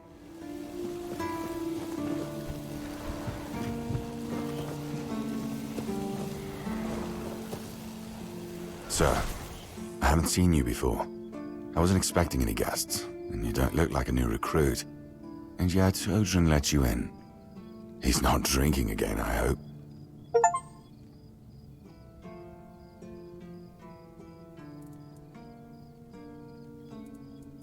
Most unfortunate. But that explains why you just strutted into the horns. I'm afraid I'll have to take action. The name's Fergus, and I assume you already know I'm the quartermaster here. Now state your business. And please, try to be convincing, or the walls of this fortress will be the last thing you'll ever see. Yes, I know. And that's why you're still standing in front of me. However, these pens were only given to certain people. They mean that in times of trouble, these people will always find a safe haven here in the Horns. And that makes me wonder, what happened to your friend? Where is he? If what you're saying is true, he must have had a deal with somebody well above my pay grade, and that leaves only the captain. However, if you're lying, then you might as well have just confessed to the murder of a Knight of the Round Table. But nobody's that much of a fool, I think. Fortunately for you, I've seen my fair share of morons in life, and you don't look like one. Fortunately for me, this pen only means that I'm to make sure you're safe in the Horns. Nothing about helping you out with whatever you're up to. Anyway, welcome to the Horns of the South. Make yourself at home. We've been having trouble with the dead lately. The kind that don't want to rest in peace. There are more and more of them roaming the area. It might just be the weirdness, as it has been steadily creeping closer from the north, but somehow I doubt it. Anyway, I suggest you go see Marg first. He knows best what's going on there. He's our huntsman. He keeps us stocked with meat, so the lads don't have to live on fish alone. They get pretty grumpy when that happens. Right now, Marg is the only other person who's allowed to leave the keep. I'm not about to risk the life of our last link to the outside world, especially when you're so eager to lend a hand. There is a local legend about a dark druid named Slaughter? Slaughter, that was it. He was a necromancer rumored to be able to raise the dead and make them do his bidding. It's quite an old legend, though, so unless he managed to raise himself from the dead, I doubt he's behind this. It's old. From what I've heard, it even predates the Horns of the South. The keepers and the people from the village below used to bury their dead there, but after the flood, it's been pretty much abandoned. Yeah, damn druids. They flooded a village of innocent people just to show everyone they're still in power. Fat lot of good it did them. I'm not gonna lie, I'm glad we got rid of them. The things they could do were unnatural. It's not far, and it's hard to miss. But honestly, I'd suggest you go see Marg first. You don't really know what you're walking into, so if I were you, I'd try to learn as much as possible beforehand. The captain forbade anyone from leaving the keep, so I couldn't. And truth be told, I didn't particularly want to. We don't get many recruits, and you're, well...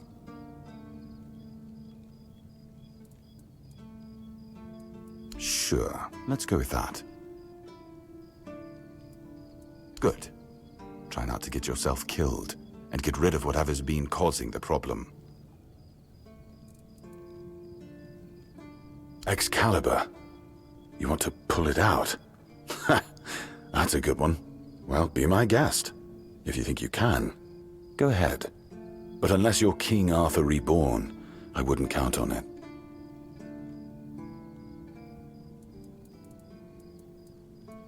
I'm Captain Brandon's right hand. He deals with the serious matters I don't want to know anything about. I take care of our everyday life. Fine then. This is the keep. Anyone sworn in as a keeper lives here, unless they're no longer fit for service. If that happens, they get transferred to the village. Otherwise, they're not allowed to go there without my express permission. So if you ever see any of my boys down there looking shifty, feel free to report them. You're allowed to walk around the keep and the village, but if anyone catches you stealing, I'll take your hands. If you attack any of my men, I'll take your head. That enough for you?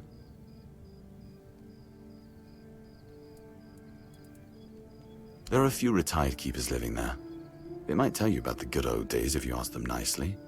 There are also some refugees from north of the island, since we had nowhere else to put them. I don't really know much about what's going on in that place. I just make sure they have everything they need, more or less. You can always go see for yourself. People fleeing from bandits, from the weirdness, you name it. I wasn't exaggerating when I said we were the last beacon of hope this far south. For these people, we are. Don't know how many more we can take, but that's a problem for another time. It used to belong to the keep. You could say it was its beating heart. That village was where our lighthouses led the ships, and where the workers lived with their families. Ah, those must have been the days. But then the ships stopped coming, and there were less and less new keepers, and the others left looking for a better life. Until, at last, the sea took most of it. What else was there to do? There weren't enough people to live there, and nobody wanted to anyway. Not since the monsters started coming out of the sea. We wiped out most of them, but new ones showed up every now and then. Marg, our hunter, keeps an eye on the place. You can talk to him if you want. Depends on your idea of interesting. There's a weird statue with a gong, but I'm not sure how much of it is left. Other than that, probably just damp rubble. I don't know. Ask Marg. I'm pretty sure he just sits there all day instead of hunting. No wonder we've been eating nothing but fish.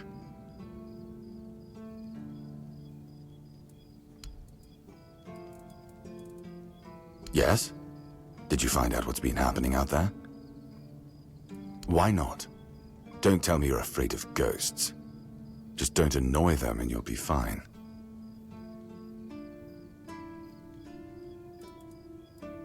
Just as I thought. If you have friends among the knights, you'll want to talk to the captain. But that's not happening anytime soon. Because I said so. What? Did you really expect that you could just enter our keep and head straight for the captain's quarters? There wouldn't be much point in having walls and guards here if anyone could just do that, would there?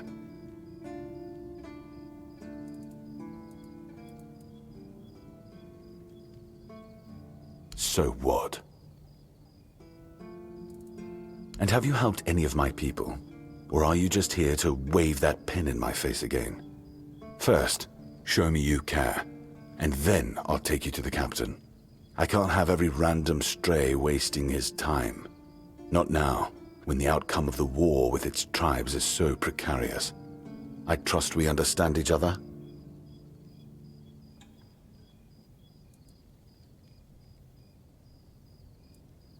Because I said so.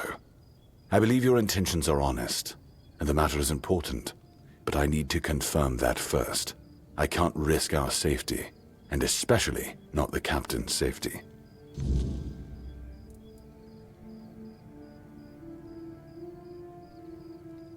No. No, you can't. I don't take bribes, but if you're eager to throw your gold around, my keepers are running a charity for our veterans. That way, your coin pouch won't weigh you down, and you'll be supporting a worthy cause.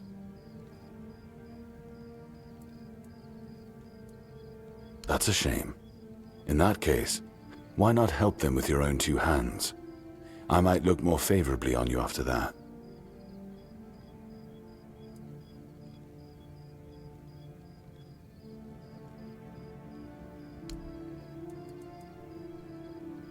Ninian. I knew the Red Death would take him. Damn shame. He was one of the good ones. You did right bringing this back. The Horns look after their own, even after they're gone. But, now that I think of it, how did you manage to get hold of his tag? Tortured? In the asylum? You can't expect me to take that at face value. Brother Riagan said Ninian was too weak to survive the journey. They came for him, and we even held a symbolic keeper's burial for him. And what were you doing in the island asylum? You look fine, but if you were there, near him...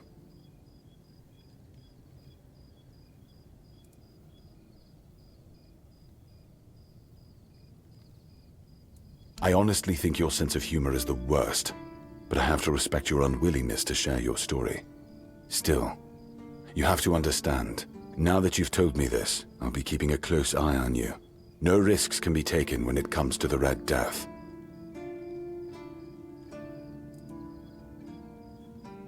Captain Hagen, well, he was a man driven by pride and a certain disregard for caution. He sent men to explore those old tunnels beneath the keep. Somehow, he got it into his head that there was something valuable down in those tunnels. Treasures, relics, who knows what else. But the truth is, we know what was there. In the Age of Legends, it was just a hospital. There was some kind of outbreak or plague, and the place was sealed off. Nothing left to find, or so the records say. Yes, it weighs on me more than I'd care to admit. If I could, I'd see them laid to rest. But no captains ever bothered. It seems they thought it was a fool's errand. Maybe not worth the risk. If you're mad enough to try, then by all means, go ahead. Just don't expect any keeper to follow you. I really don't have men to spare. But maybe it's time to make it right. So, thank you, I suppose.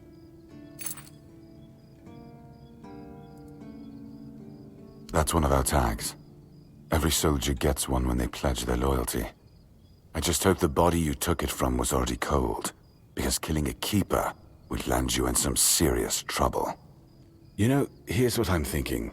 If you stumble over any of our fallen keepers out there, bring me their tags. Sure, they all swore to stay here until the bitter end, but they have families who deserve to know what became of them. It's part of my duty, but since I can't send any more beyond these walls, maybe you could lend a hand. I'll pay you for every tag you bring back.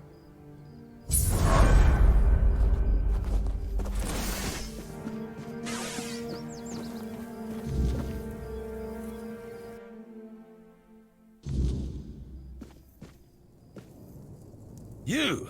Ah, shit. Another mouth to feed. Teargas must have been off his rocker if he thinks I can feed everyone with the little he gives me. I'm serious. If we don't open the keep soon, we'll have to start eating rats. Not that I can't cook them in a way that makes you think it's chicken. It's a good thing you didn't start with calm down, or I'd have shoved my cleaver up your arse. Yeah, I'm pissed off. Because our gracious sovereigns recently decided to let in a bunch of refugees from the villages. They say they're running from the weirdness, but who knows, really? So now I have even more hungry mouths to feed. And since the captain ordered the letdown of our keep, the supplies are dwindling a lot faster than I'd like. Of course, I can make you 1,000 different dishes based on fish and crowds. But come on, even the keepers need some variety in their lives. Well, well, an adventurer, are you? Ah, I'm good for now. But if you find something interesting, you can drop it off here.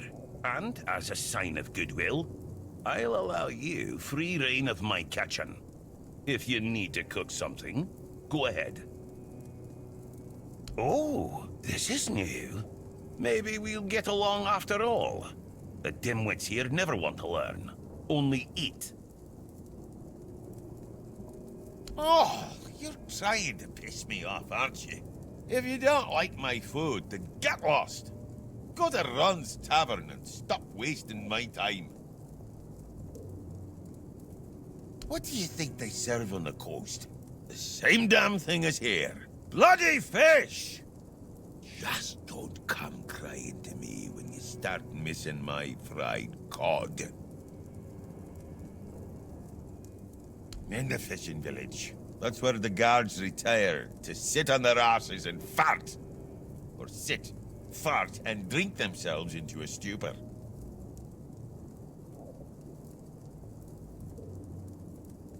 Hell no! I'd rather stay useful here, and drop dead at my stove than waste space over there. If someone's still fit to work but chooses to laze around all day instead, they should be kicked out, not rewarded with free beer.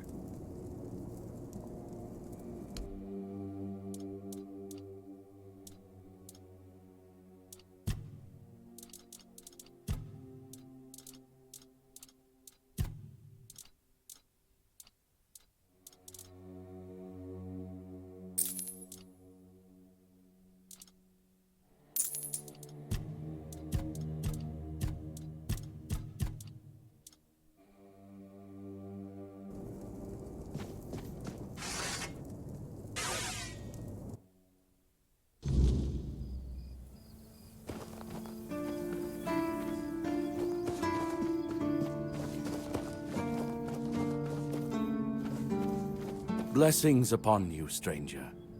May the word always resonate within your soul.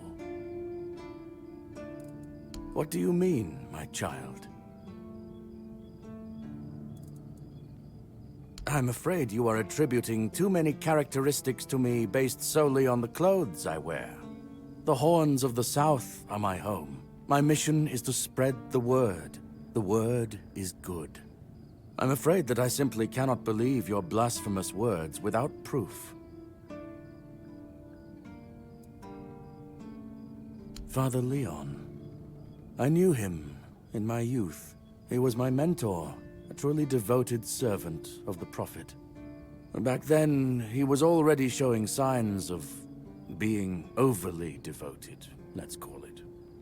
He followed the word and the word alone, which might seem commendable, but it doesn't necessarily make for easy, everyday communication between brothers. He answered questions with quotes. Can you imagine? We never knew whether his faith was truly that strong, or if he was just mocking us.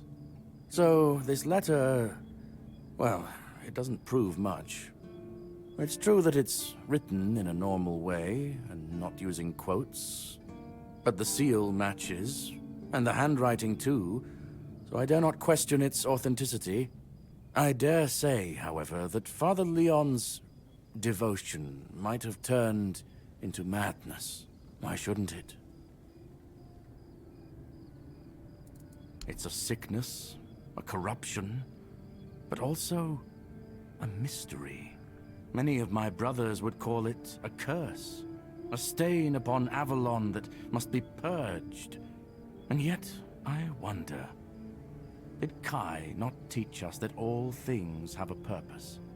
That even suffering carries wisdom? The weirdness twists and warps, yes. It consumes and it takes. But it also gives. Life grows in its wake. Strange and terrible, but life all the same. If we are to fight it, we must first understand it. And that is what frightens the Church most of all. Understanding.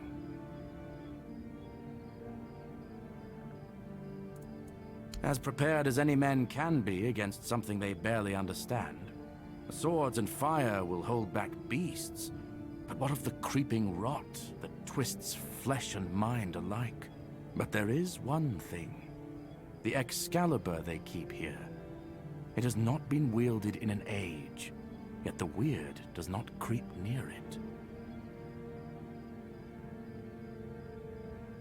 Well, even as it rests upon its pedestal, the air around it remains untouched. The tendrils of corruption that strangle stone and steel refuse to claim it. The Keepers may not see it for what it is, but I do. There is power in that blade. Something ancient, something beyond the Church's teachings. And if it truly holds back the weirdness, then perhaps it was never meant for men alone. Safe? No. But safer than most, I suppose. But tell me, what is safety, truly? A stronghold? A weapon? A prayer? I've seen men with all three fall just the same. So no, I do not feel safe. But I do feel watched. And sometimes that is enough. Certainly. Kai's blessings know no bounds, but sometimes it's useful to seal them in a handy flask.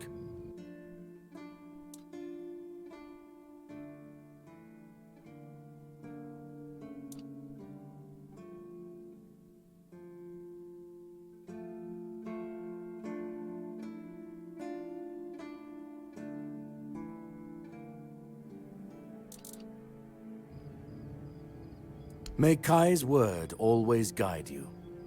In the word, you will find solace.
What do you think of scale armor? Scale armor. What do you think of it? The ones all the keepers wear. Sure, maybe it's easy to make and doesn't restrict movement, but it doesn't provide the best protection. Someone just needs to stab you between the scales and you're done for. Lamella armor is much better.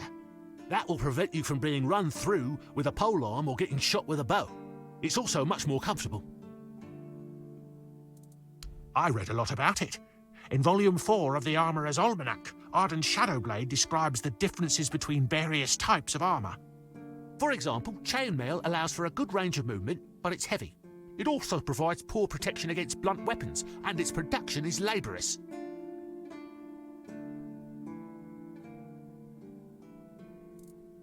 No, but I have knowledge from books and a lot of thoughts on the subject, so I know what it would be like to wear different armour.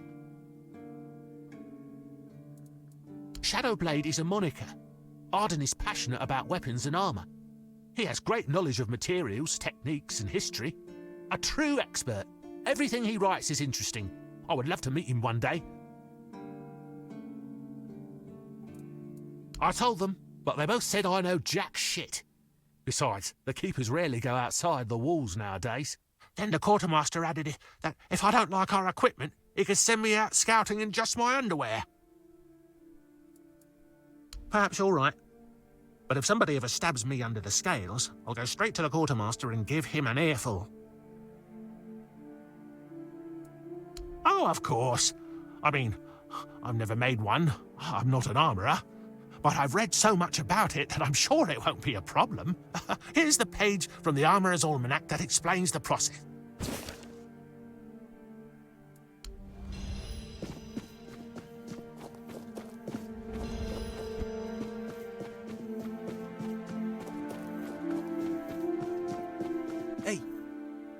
Hey, tell me, can you read?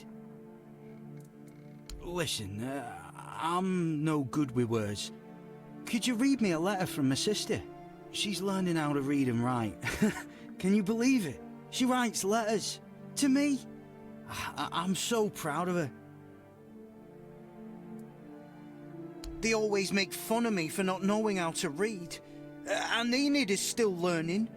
I don't want them to make stupid jokes about her if it's bad. I know our village is in the arse end of nowhere, but it's not our fault no one ever gave a shit about it. At least now things are changing. Maybe my sister will have a better future, eh? Oh, thanks. Here's the letter.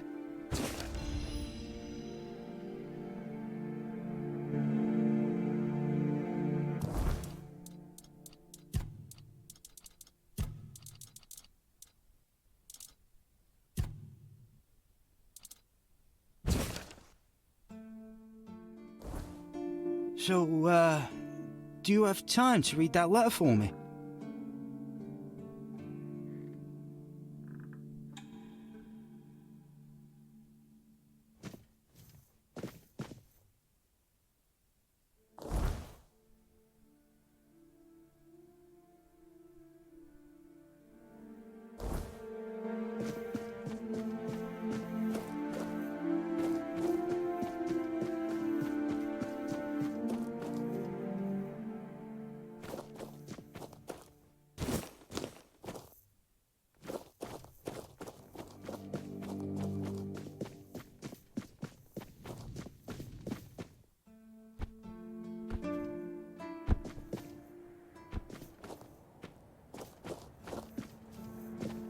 Are you here to keep me company or put me out of my misery? Just kidding. Love the view, but this weather is killing me. Always windy. Always moist. You don't say. I didn't choose to be here. Our beloved quartermaster sent me to freeze my arse off. He said, as punishment for spitting on the good name of the keepers. Whatever the hell that means. I just got drunk in the tavern and lost half my pay. And maybe some of my clothes. But I mean, why would he even care? It was my gold. I can spend it how I please. Oh, aye. I need a warm coat. And I mean the absolute warmest coat you can get, huh? Osprey might have something in stock or know how to make one. I'd ask myself, but he's not exactly speaking with me these days. Thanks, friend. I knew I could count on you.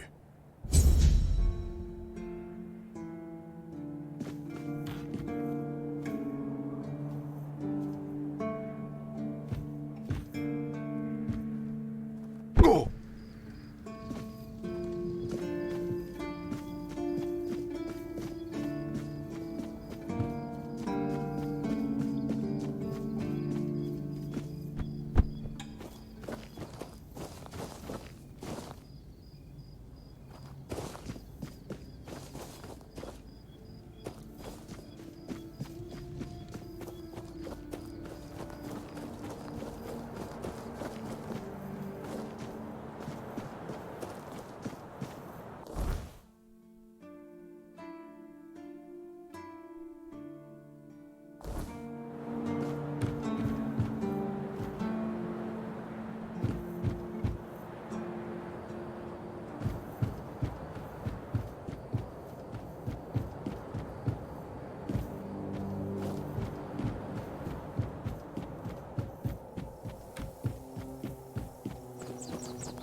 And? Have you read The Last Voyage of the Andraste? Oh, splendid, splendid. Oh, it's an excellent book, don't you think? Now, let's test your reading comprehension. According to Elvis the Lightkeeper, in the mine near the Horns of the South, they found something that they took with them on the ship. Do you remember what that was, child?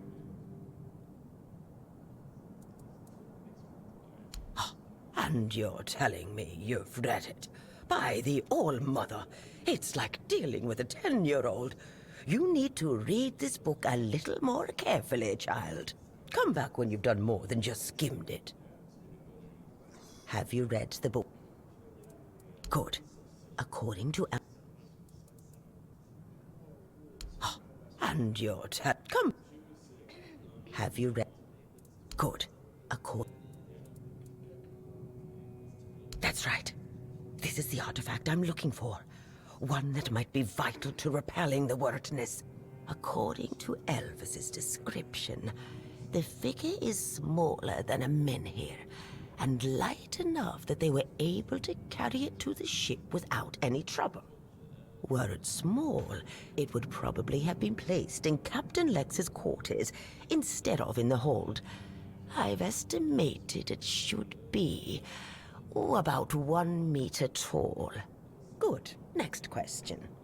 What was the Andraste's destination?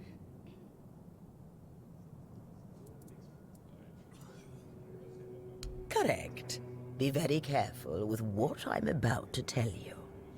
But some believe that the Red Priests are dedicated to studying the wordness instead of the Red Death. Captain Lex must have thought they'd pay him generously for a Four-Dweller artifact. Last question.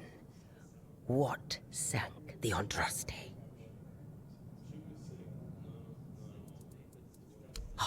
And you're come back. Have you read the... Good. According to Elvis the Light. That's right. Well, good. What? Captain Lex, last.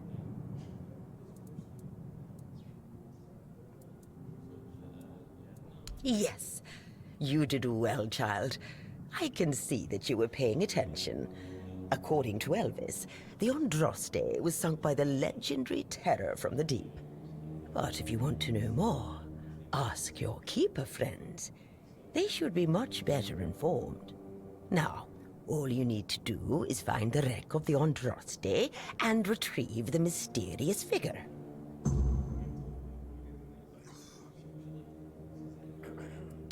Oh, if only I knew. It must have happened somewhere on the way between the Horns of the South and the Island Asylum. Oh, but where exactly? Fortunately, I know something that could help us. In the Horns of the South Museum, there are some extremely interesting books and documents lying around and collecting dust. Can you imagine having such treasures at hand and choosing to completely ignore them? Oh, barbarians. Among them, you'll find the Andraste's logbook, which was saved by Elvis.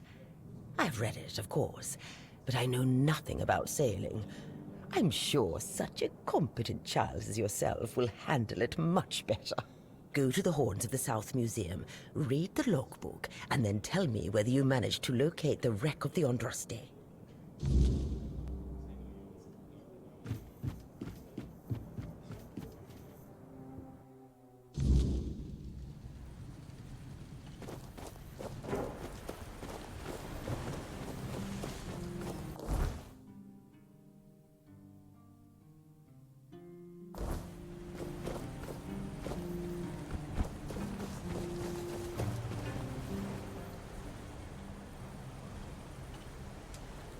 What do you want?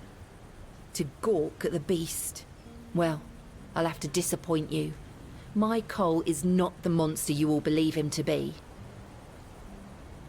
So you really don't know? If you're not from here, I'm not sure what could have brought you to this hellhole. But you have my sympathies. Just know that Cole isn't like that. Something is poisoning his mind and soul. I don't know what it is, or why it happened to Cole, but now we're all at the mercy of those damned keepers. One evening there was a quarrel between our group, the villagers, and one of the keepers. They'd had a bit too much to drink and let some comments slip. They hurled insults at us, saying there's no place for us here, that we should just get the hell out of here because things are hard for everyone. Hard? Sure. I bet that bunch of wimps wouldn't last a week outside. All they do is sit in that keep of theirs, thinking they're the defenders of justice. Well, Cole went mad. I've never seen him like that before. He attacked that keeper and bit him. It was serious, but the keeper survived. If it weren't for the other men from the village, things could have ended very differently. Afterwards, they chained Cole up and locked him in a cage. His condition started to worsen. They said a monster like him doesn't deserve a jail cell. Jail cells are for humans. Bastards. Surprising, isn't it? It seems that Quartermaster Fergus banned any kind of vigilante behaviour. And the local healer said he wants to make sure whatever made Cole this way isn't contagious. So as long as that question remains unanswered, we're at a standstill. But honestly, if anything happens to that keeper, I have no doubt Cole will be killed and will be thrown out of the keep. This might sound silly, but before we reached the keep, we came near a strange structure. The locals call it the Arch Spire. In the morning, we realised everyone had a strange dream, but it was a little different for each of us. Cole started acting weird after that, and in time it only got worse. No, only that, well, it didn't make much sense, but he was convinced that something bit him. He kept checking. It must have been some bug. Something changed by the weirdness. That must have caused his fever, his insanity. Well, it was pretty typical. We started a fire and threw some cobwebs into it. Frank brought them back from one of his treks. That boy could always find them somehow. It was our protection from the night and the weirdness. Ellis was on watch that day, but from what he told us, he eventually fell asleep. We were lucky no one slit our throats. I was in a strange place. Dark. Full of fog. Eerie. I was trying to find him. I called out, but no one answered. I was alone in the night, and then I kept falling, and falling, and falling. And then I woke up. We set up camp near the arch spire. We hoped that bandits wouldn't dare to venture into a place like that. Well, now I know why we could have been right. With everything that's been happening lately, I'm ready to believe in every strange thing in this world.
Just stay put.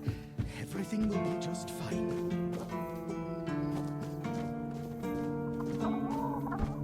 Watch the feet! Your feet! And my priceless seedlings! I swear, your nosiness will be the death of you. I'm Owen, and this is what I do here. I have everything I need. And you, the fly in the ointment. It's safe.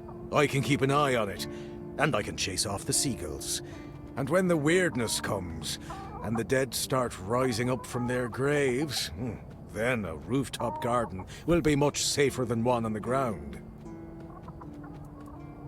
No, I can handle a few seagulls. I'm not like that idiot Gwilyn. I let Rark in. He doesn't talk so much. He's my best friend. My hoe in your skull would be worth 1,000 words. Always. You need to talk to plants to help them grow. I'm not gonna waste my breath on people. The less attention, the better.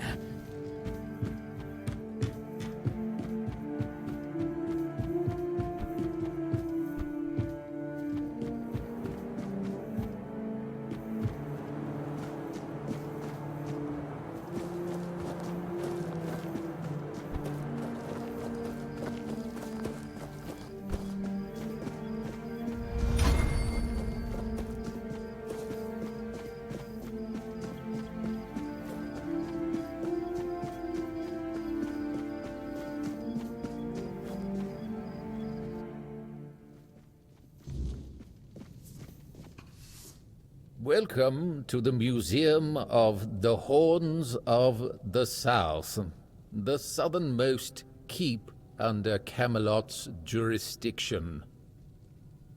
My name is Ridderick, and I will be happy to introduce you to the rich history of this fascinating place. A history that began 623 years ago with the first keeper, Sewell Firstfoot. I'd also like to bring your attention to our numerous exhibits that are, as I like to say, inanimate witnesses of the history of the Horns of the South.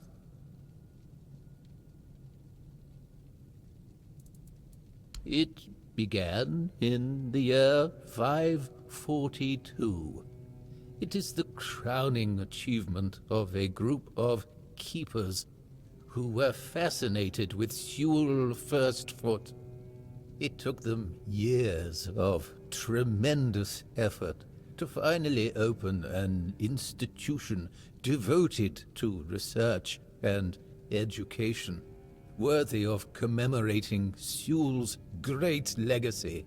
The first keeper of the museum was Gladwin Flanagan, who was personally appointed by Captain Berach the Black.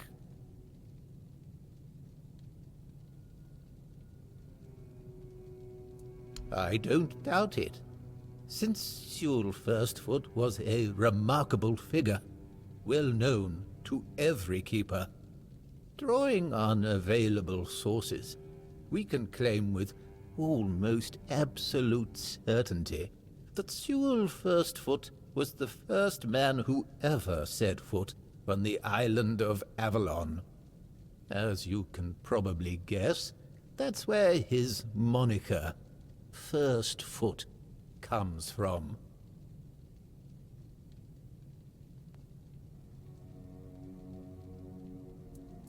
Oh, of course. Sewell was an outstanding commander whose strategic mind, bravery, and charisma contributed to our capture of the South from the Four Dwellers. He was also the founder of the Horns of the South, so I can say with absolute conviction that if it were not for Sewell Firstfoot, we wouldn't even be standing here having this conversation.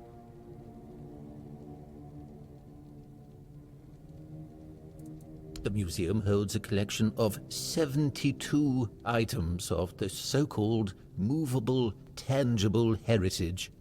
The collection includes big and small items that represent the world surrounding the keepers of the Horns of the South from the 1st to the 6th century of the Avalonian era.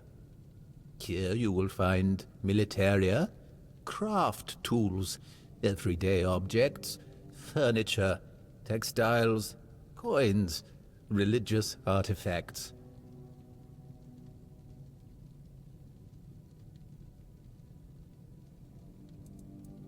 I'd say all exhibits are worthy of your attention, but I could point you to the ones I personally think to be the most notable, or subjectively, of course, the most interesting. Those would be the items that used to belong to Sewell Firstfoot. We have his signal horn, and also his boots. Those boots were the first to touch Avalonian soil. What is also worth mentioning is the tableware used by King Arthur himself during his visit to the Horns of the South in the 15th year of the Avalonian era. Yes, remarkable, isn't it? You can find them in the central display. Sewell's boots were sewn from 3 pieces of tanned calfskin, tied at the top with a leather strap. The seam goes through the middle of the instep, which is decorated with ornamental embroidery. On the outer side of each shoe, you can find a decorative brass buckle with the motif of the Camelotian bear. It is notable that even after 600 years, they are still excellently preserved, which is unusual considering the high humidity in this area. It means that even the keepers of that time must have realized the historical value of Sewell's boots, and therefore made sure to adequately preserve them. It is indeed an interesting exhibit. The horn was used by Sewell during wartime, not only for signaling, but also for intimidation. It is 50 centimeters long and made of the horn of an ox. It is the color of yellowed bone, with some ash-gray discoloration on the narrow end. It has a brass mouthpiece and silver fittings on its wider side and at the middle. The shape of the fittings suggests that the horn was hanging on a leather strap, which unfortunately has not survived to this day. It's a memento of the visit of the legendary ruler of Avalon. Impressive, isn't it? The tableware is made of tin coated with silver. It consists of a plate, a bowl, and a chalice. The edges are decorated with the motifs of Camelot, a crown and a bear. However, those ornaments are of visibly low quality. That detail, and the fact that those are the only wares from that time that have survived to this day, leads us to conclude that this set was cast specifically for that occasion, and that it was finished by a person unfamiliar with this kind of craft, perhaps a blacksmith or an armorer. Really? Do you mean it? Thank you. That's really nice to hear. I'm not used to positive feedback. Usually people only come here when they've had too much to drink and decided that it'd be fun to come over and start mocking me, or touching the exhibits with their greasy fingers. The last person who seemed to actually be interested in the museum was Lady Elaine. We talked a bit about Captain Lex and the trip that ended tragically in the year 513. It was described in The Last Voyage of the Andraste. An interesting read, although I'd say it should be classified as fiction. Lady Elaine thought differently. Apparently she's looking for the wreck of the Andraste. Can you believe that?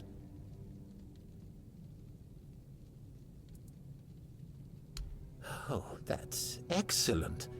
I have a lot of respect for that kind of archaeological endeavor, even when it's based on incorrect assumptions with regard to the subject of the research.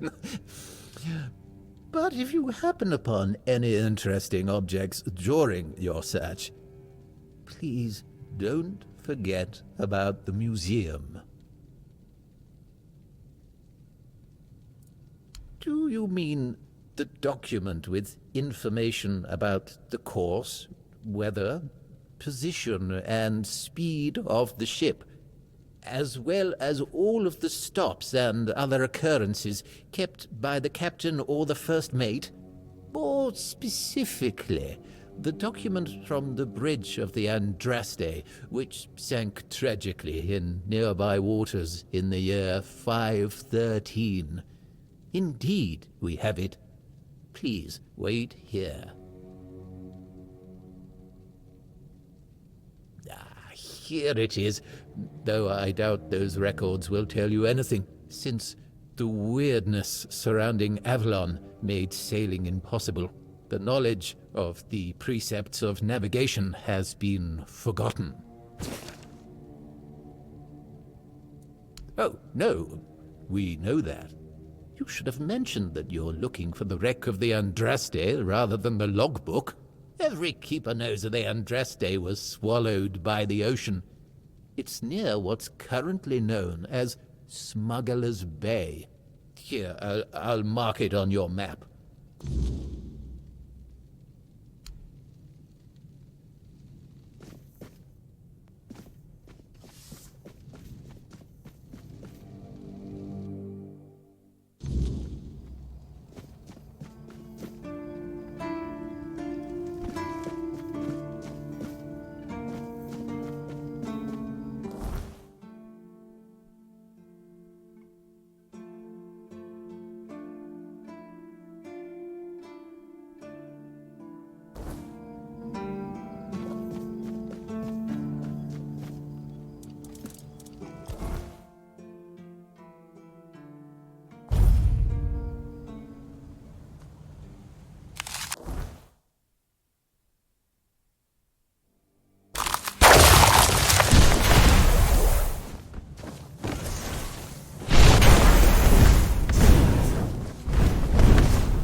goes there?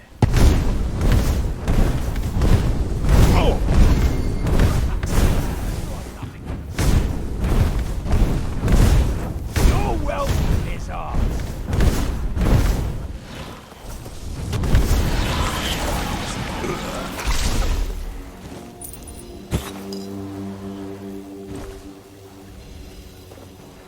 I will be your downfall.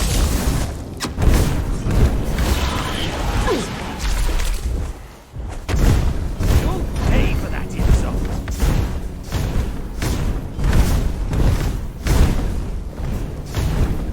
You'll fall to my sword.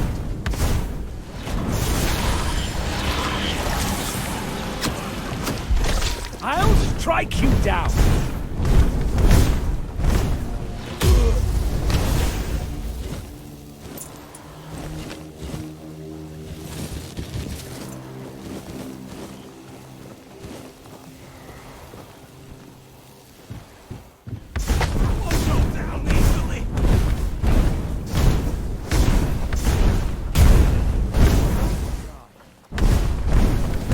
You're no match for our band.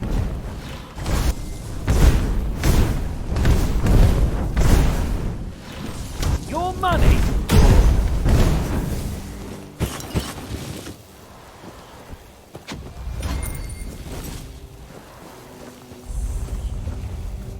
Your money or your life. You'll fall to my sword. Survive that.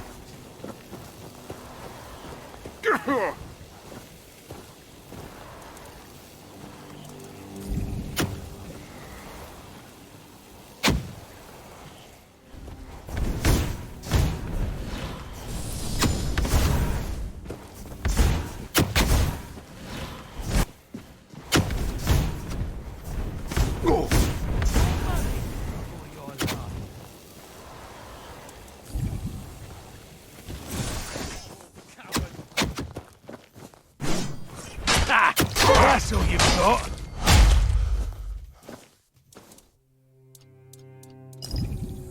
Your armor won't save you.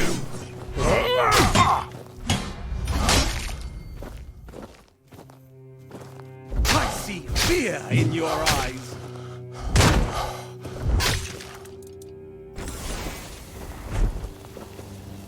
I see fear in your eyes.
Show yourself!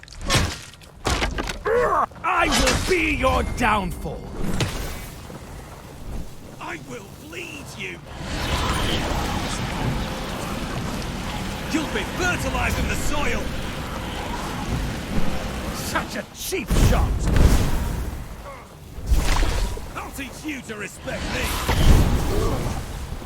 I'll get you back tenfold. Beg for mercy! You are nothing but a... I'm not giving up yet!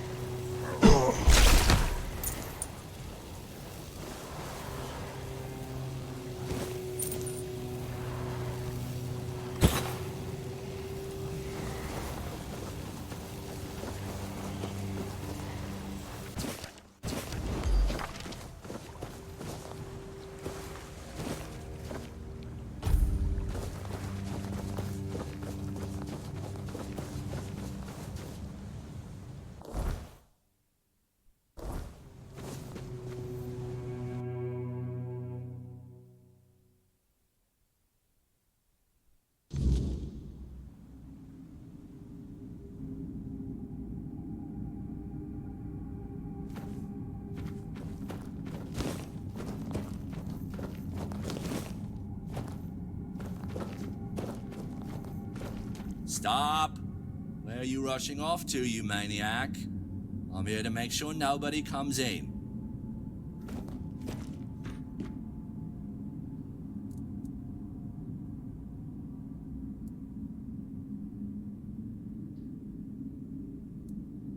Huh, that's a good one.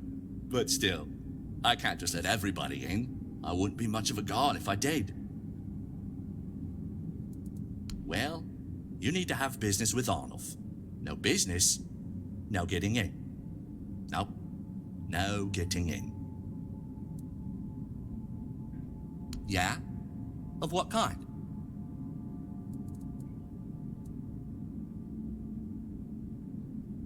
Oh, so that's how it is. You were trying to trick me, weren't you? And I'm too smart to fall for it. Not another step.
I'll fight till I die!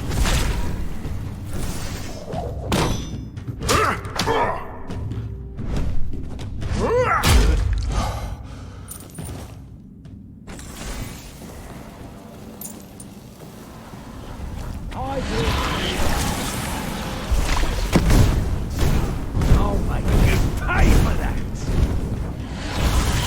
They'll take you down with me!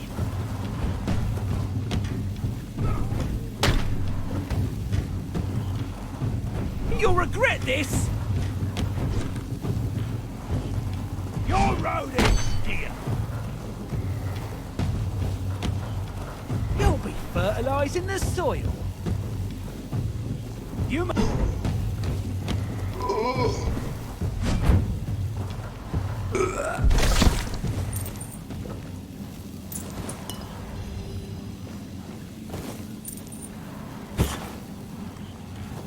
beg for mercy!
made a big mistake.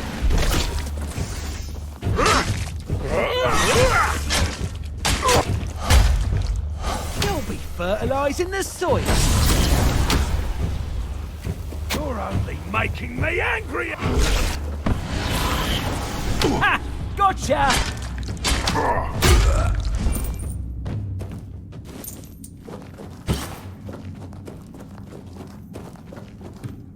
I'll have your head on a pike!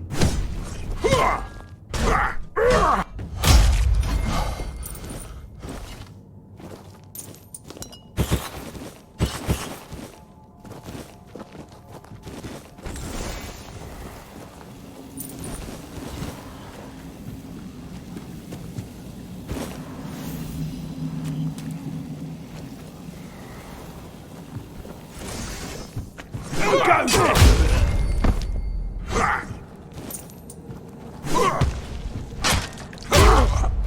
We're not safe here.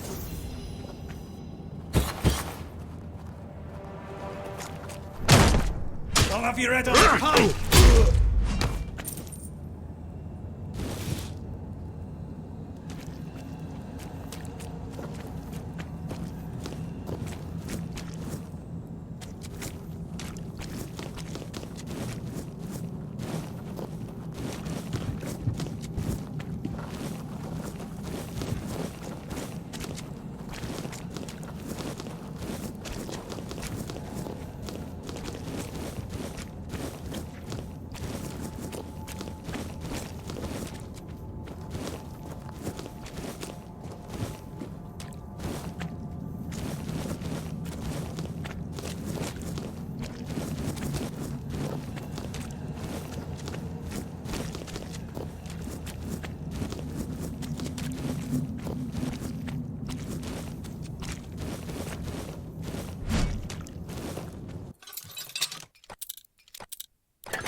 You're not one of my suppliers.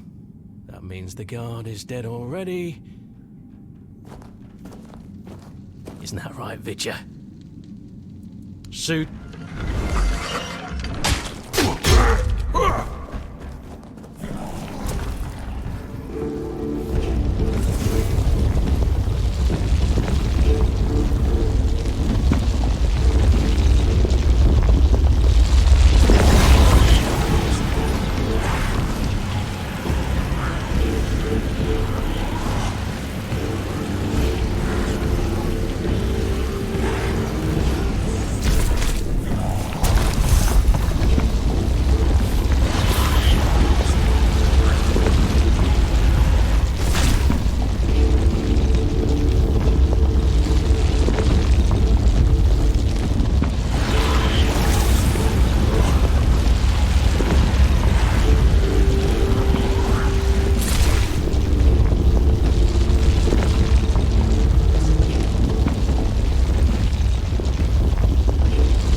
like this.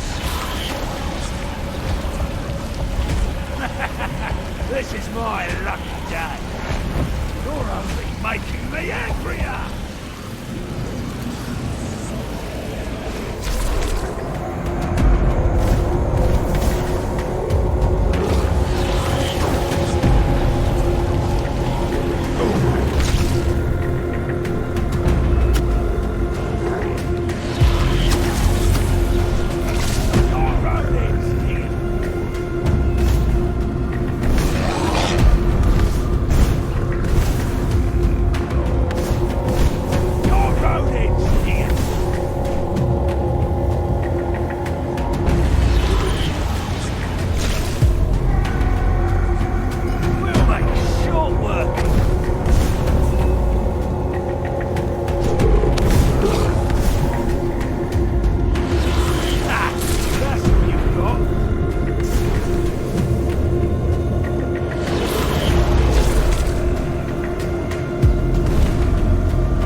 Big mistake.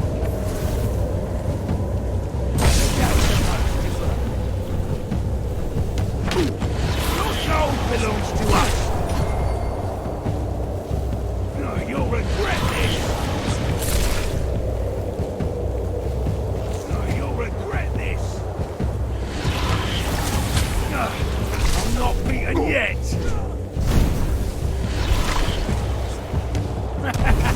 This is my lucky day. Your gold belongs to us. Your wealth is ours. Your gold belongs to us. We'll make short work. You're no match for our band. Gold belongs to us. No, you'll regret this.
to see you. Please, don't kill me. I'm not with them. Not by choice. Don't let my face fool you. The only thing I've ever raided is my wife's pantry, after she made the preserves.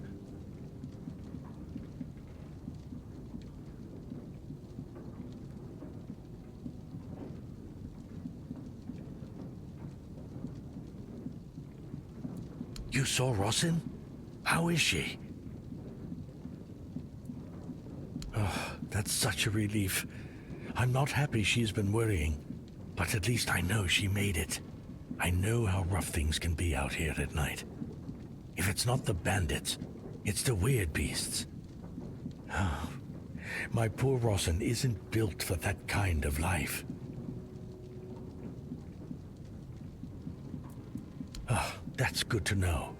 I was beginning to wonder if there were any decent folk left around here. God, the things I've seen in this camp.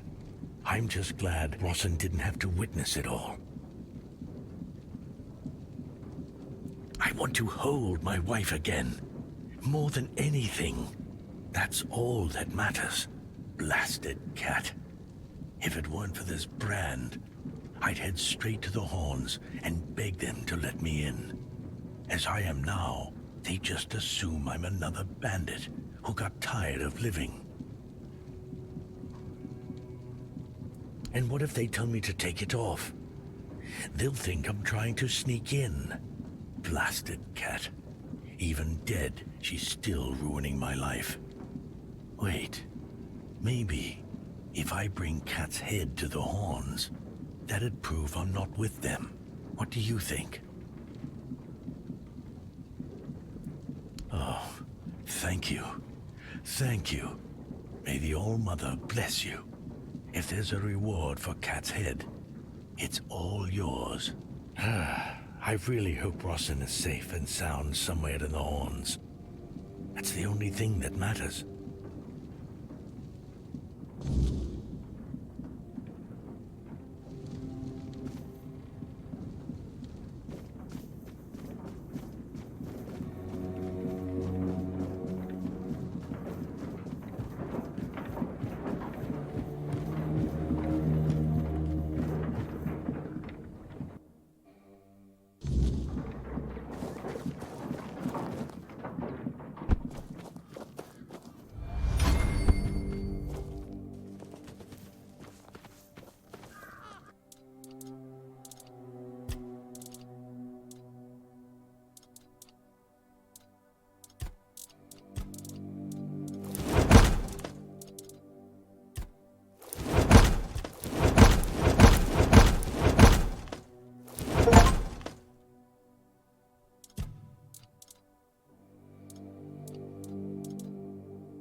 What's that noise?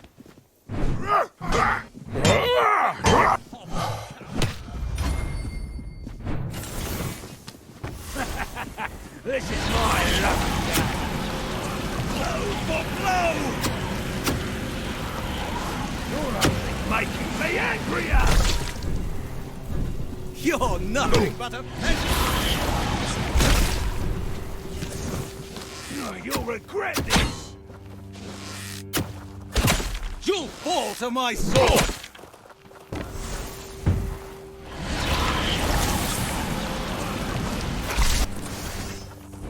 We'll make short work of you.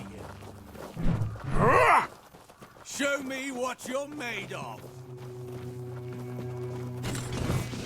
We'll make short work of you. You're nothing but a peasant! I'm not beaten yet! I've had worse. This is going to hurt. Your armor won't save you! You're to us.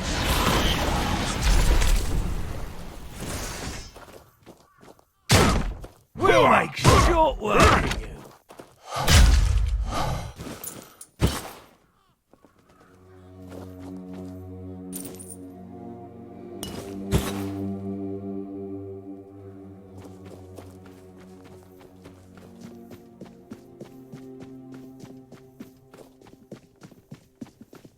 Remain vigilant.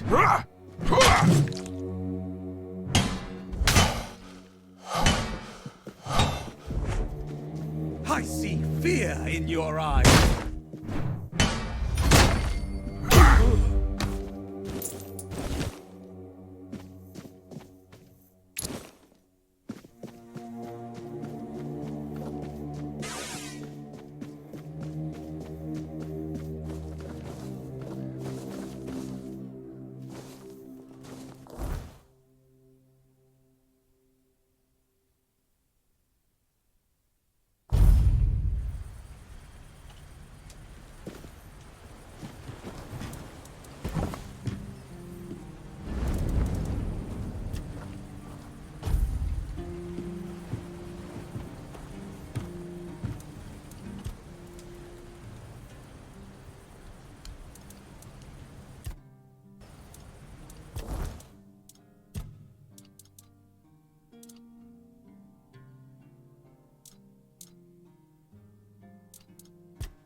What? What? How dare you? Do you know the meaning of those flowers in that configuration?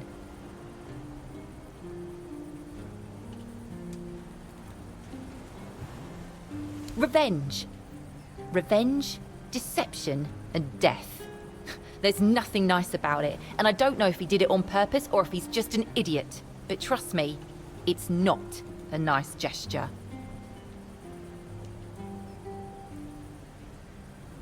I don't care about his motivation. What you have in your hand is a very bad omen. Take those flowers away, burn them, throw them in a cauldron, whatever. I don't want to look at them. Be careful out there.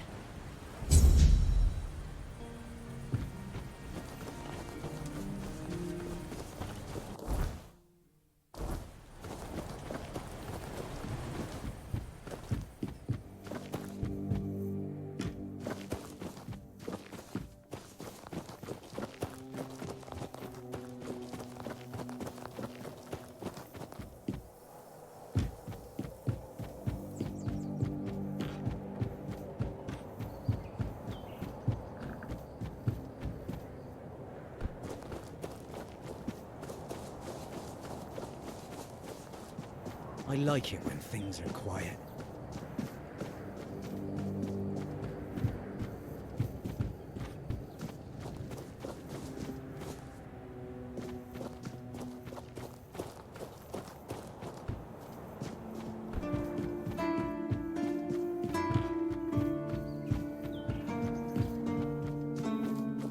The less attention, the better.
If I just stay put, everything will be just fine.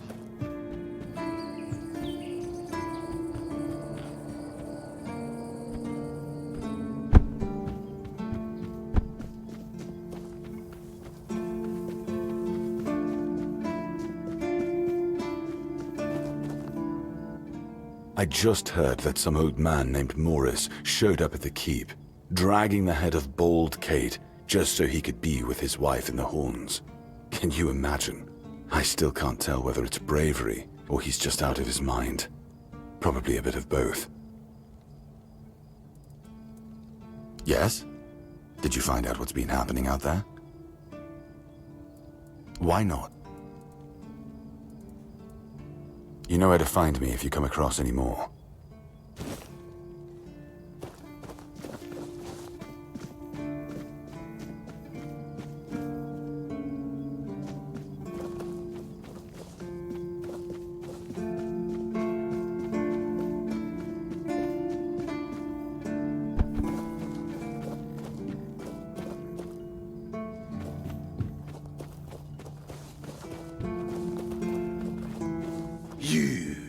You're the reason they put me here. You just wait until they let me out. I'll beat you so hard your own mother won't recognize you. Come a little closer, so I can at least spit in your face. Nobody asked your opinion. I drink 'cause I want to. I drink 'cause guarding that empty gate is the most boring shit in the world. What's it to you, anyway, huh? Maybe I was drunk, but the gate was guarded. It's not your damn pin, I wouldn't even let you in. But all is not lost. We can still be friends. Listen, just pour something delicious down my throat, huh? And I'll forget this insult. I'm not guarding the gate right this second, am I? There's nothing wrong with having a little sip, right? Come on, don't be like that. Just a drop. That's all I ask.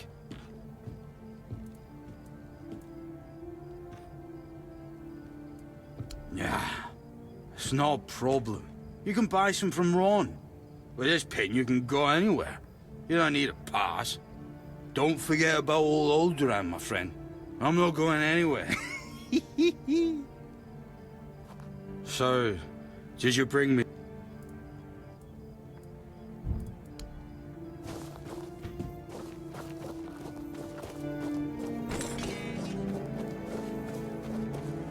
Welcome! In the name of our eternally reigning Majesty King Arthur and the Knights of the Round Tables. I am obliged to inform you that fighting those who actively break the law and reject the rule of the crown is the duty and pride of every subject. As Camelot's representative, I will be paying a bounty of 10 gold pieces for the death of each bandit roving the area, as long as adequate proof is provided.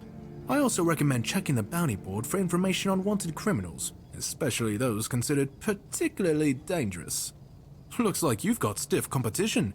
Some old codger brought in the head of Bold Kite, freshly severed from what I've seen. I hadn't even posted a bounty yet, but I gave him the reward anyway. Gotta keep that kind of spirit alive. Please, state your business. That's correct. My name is Killian. I was sent here from the capital to see how the Horns of the South are handling the bandit problem, and also to encourage the keepers to fight. The situation with the Pict and Del Rita savages is precarious. Too bad we can't get rid of them as easily as we did with the Druids. There have also been rumors that we might soon have a civil war on our hands, so Camelot cannot afford to spread our forces too thin. There are rumors that the Rita tribes want to unite, and that would mean open war with Camelot. As for those Pict savages, they've been growing bold, leaving their forest. For now, it's just been small scrimmages. But who knows how it would end. Well, you've probably heard about the Druids making human sacrifices by stuffing people into wicker puppets and setting them on fire. Well, the people decided to give them a taste of their own medicine. They rounded them all up and then sent them up in smoke. Oh, how they must have howled and sizzled. Too bad I couldn't see it. Yep, made human sacrifices, prayed to the dark gods, brought the weirdness back. Bunch of bastards. Good thing they're worm food now. Most of them, the survivors have supposedly taken refuge with savages in the woods, and one of them is rumored to be hiding in the Horns area. But whether that was before or after the Charred Conclave, I don't know. Would you like to hear about him?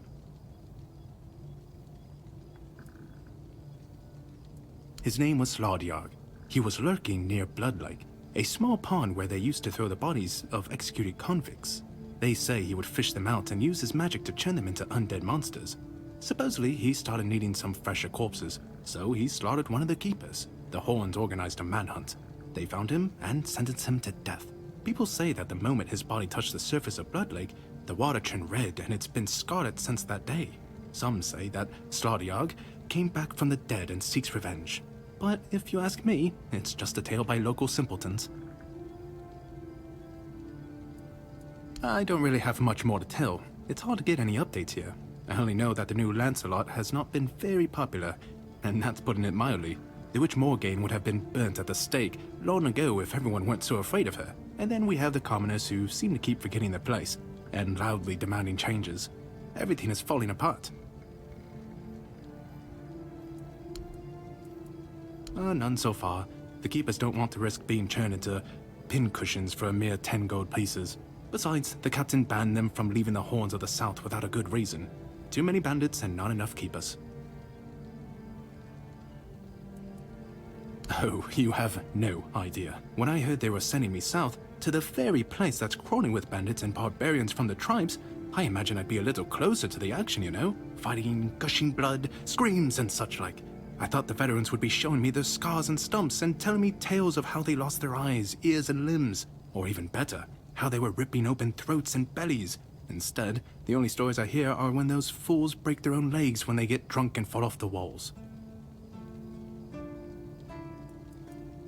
I could be, but many people can swing a sword, but only a few have as sharp and bright a mind as I do. It's just that some people were made for fighting, while others are destined for greater things. Besides, watching and listening gives me enough satisfaction without needing to risk my life.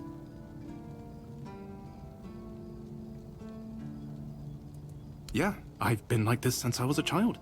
The moment an execution is over, I'm waiting for the next one. And there are quite a lot of them in Camelot.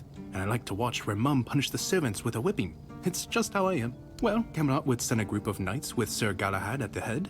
And he's not interested in half measures. He'd probably burn down half the garrison. Or hang them. He's done both. By the way, did you know that people who are hanged rarely die from strangulation? Usually the sudden jolt causes the backbone to snap, which separates the head from the body. A while ago I saw someone hanged in the village, and it's true. One snap, and it's done. No matter what you say about him, he's very efficient. Brutal, even by my standards, but efficient. Oh, sure, plenty. Did you know that apparently if you cut off someone's head, they don't die straight away, but remain conscious for a few moments?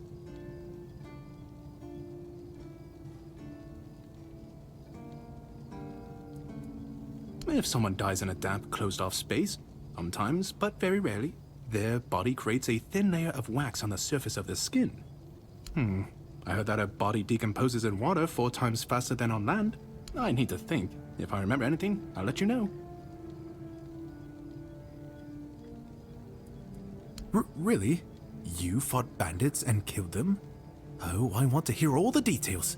Here's your reward, but promise you'll tell me everything. Oh, someone finally checked out the notices I was posting on the board. Sinan the Giant. He used to rob travelers on the road, and if he wasn't satisfied with what they had, he'd crack their heads open. Now his hefty body is lying in pieces in a puddle of blood somewhere. Oh, sorry. No time for daydreaming, right? Here's your money. Go chop off some heads. Go. Again? You really... Oh, hey, if you're seeking scum to slay, you'll find bandits in the ruins of a merchant settlement nearby. It's worth visiting if you haven't already.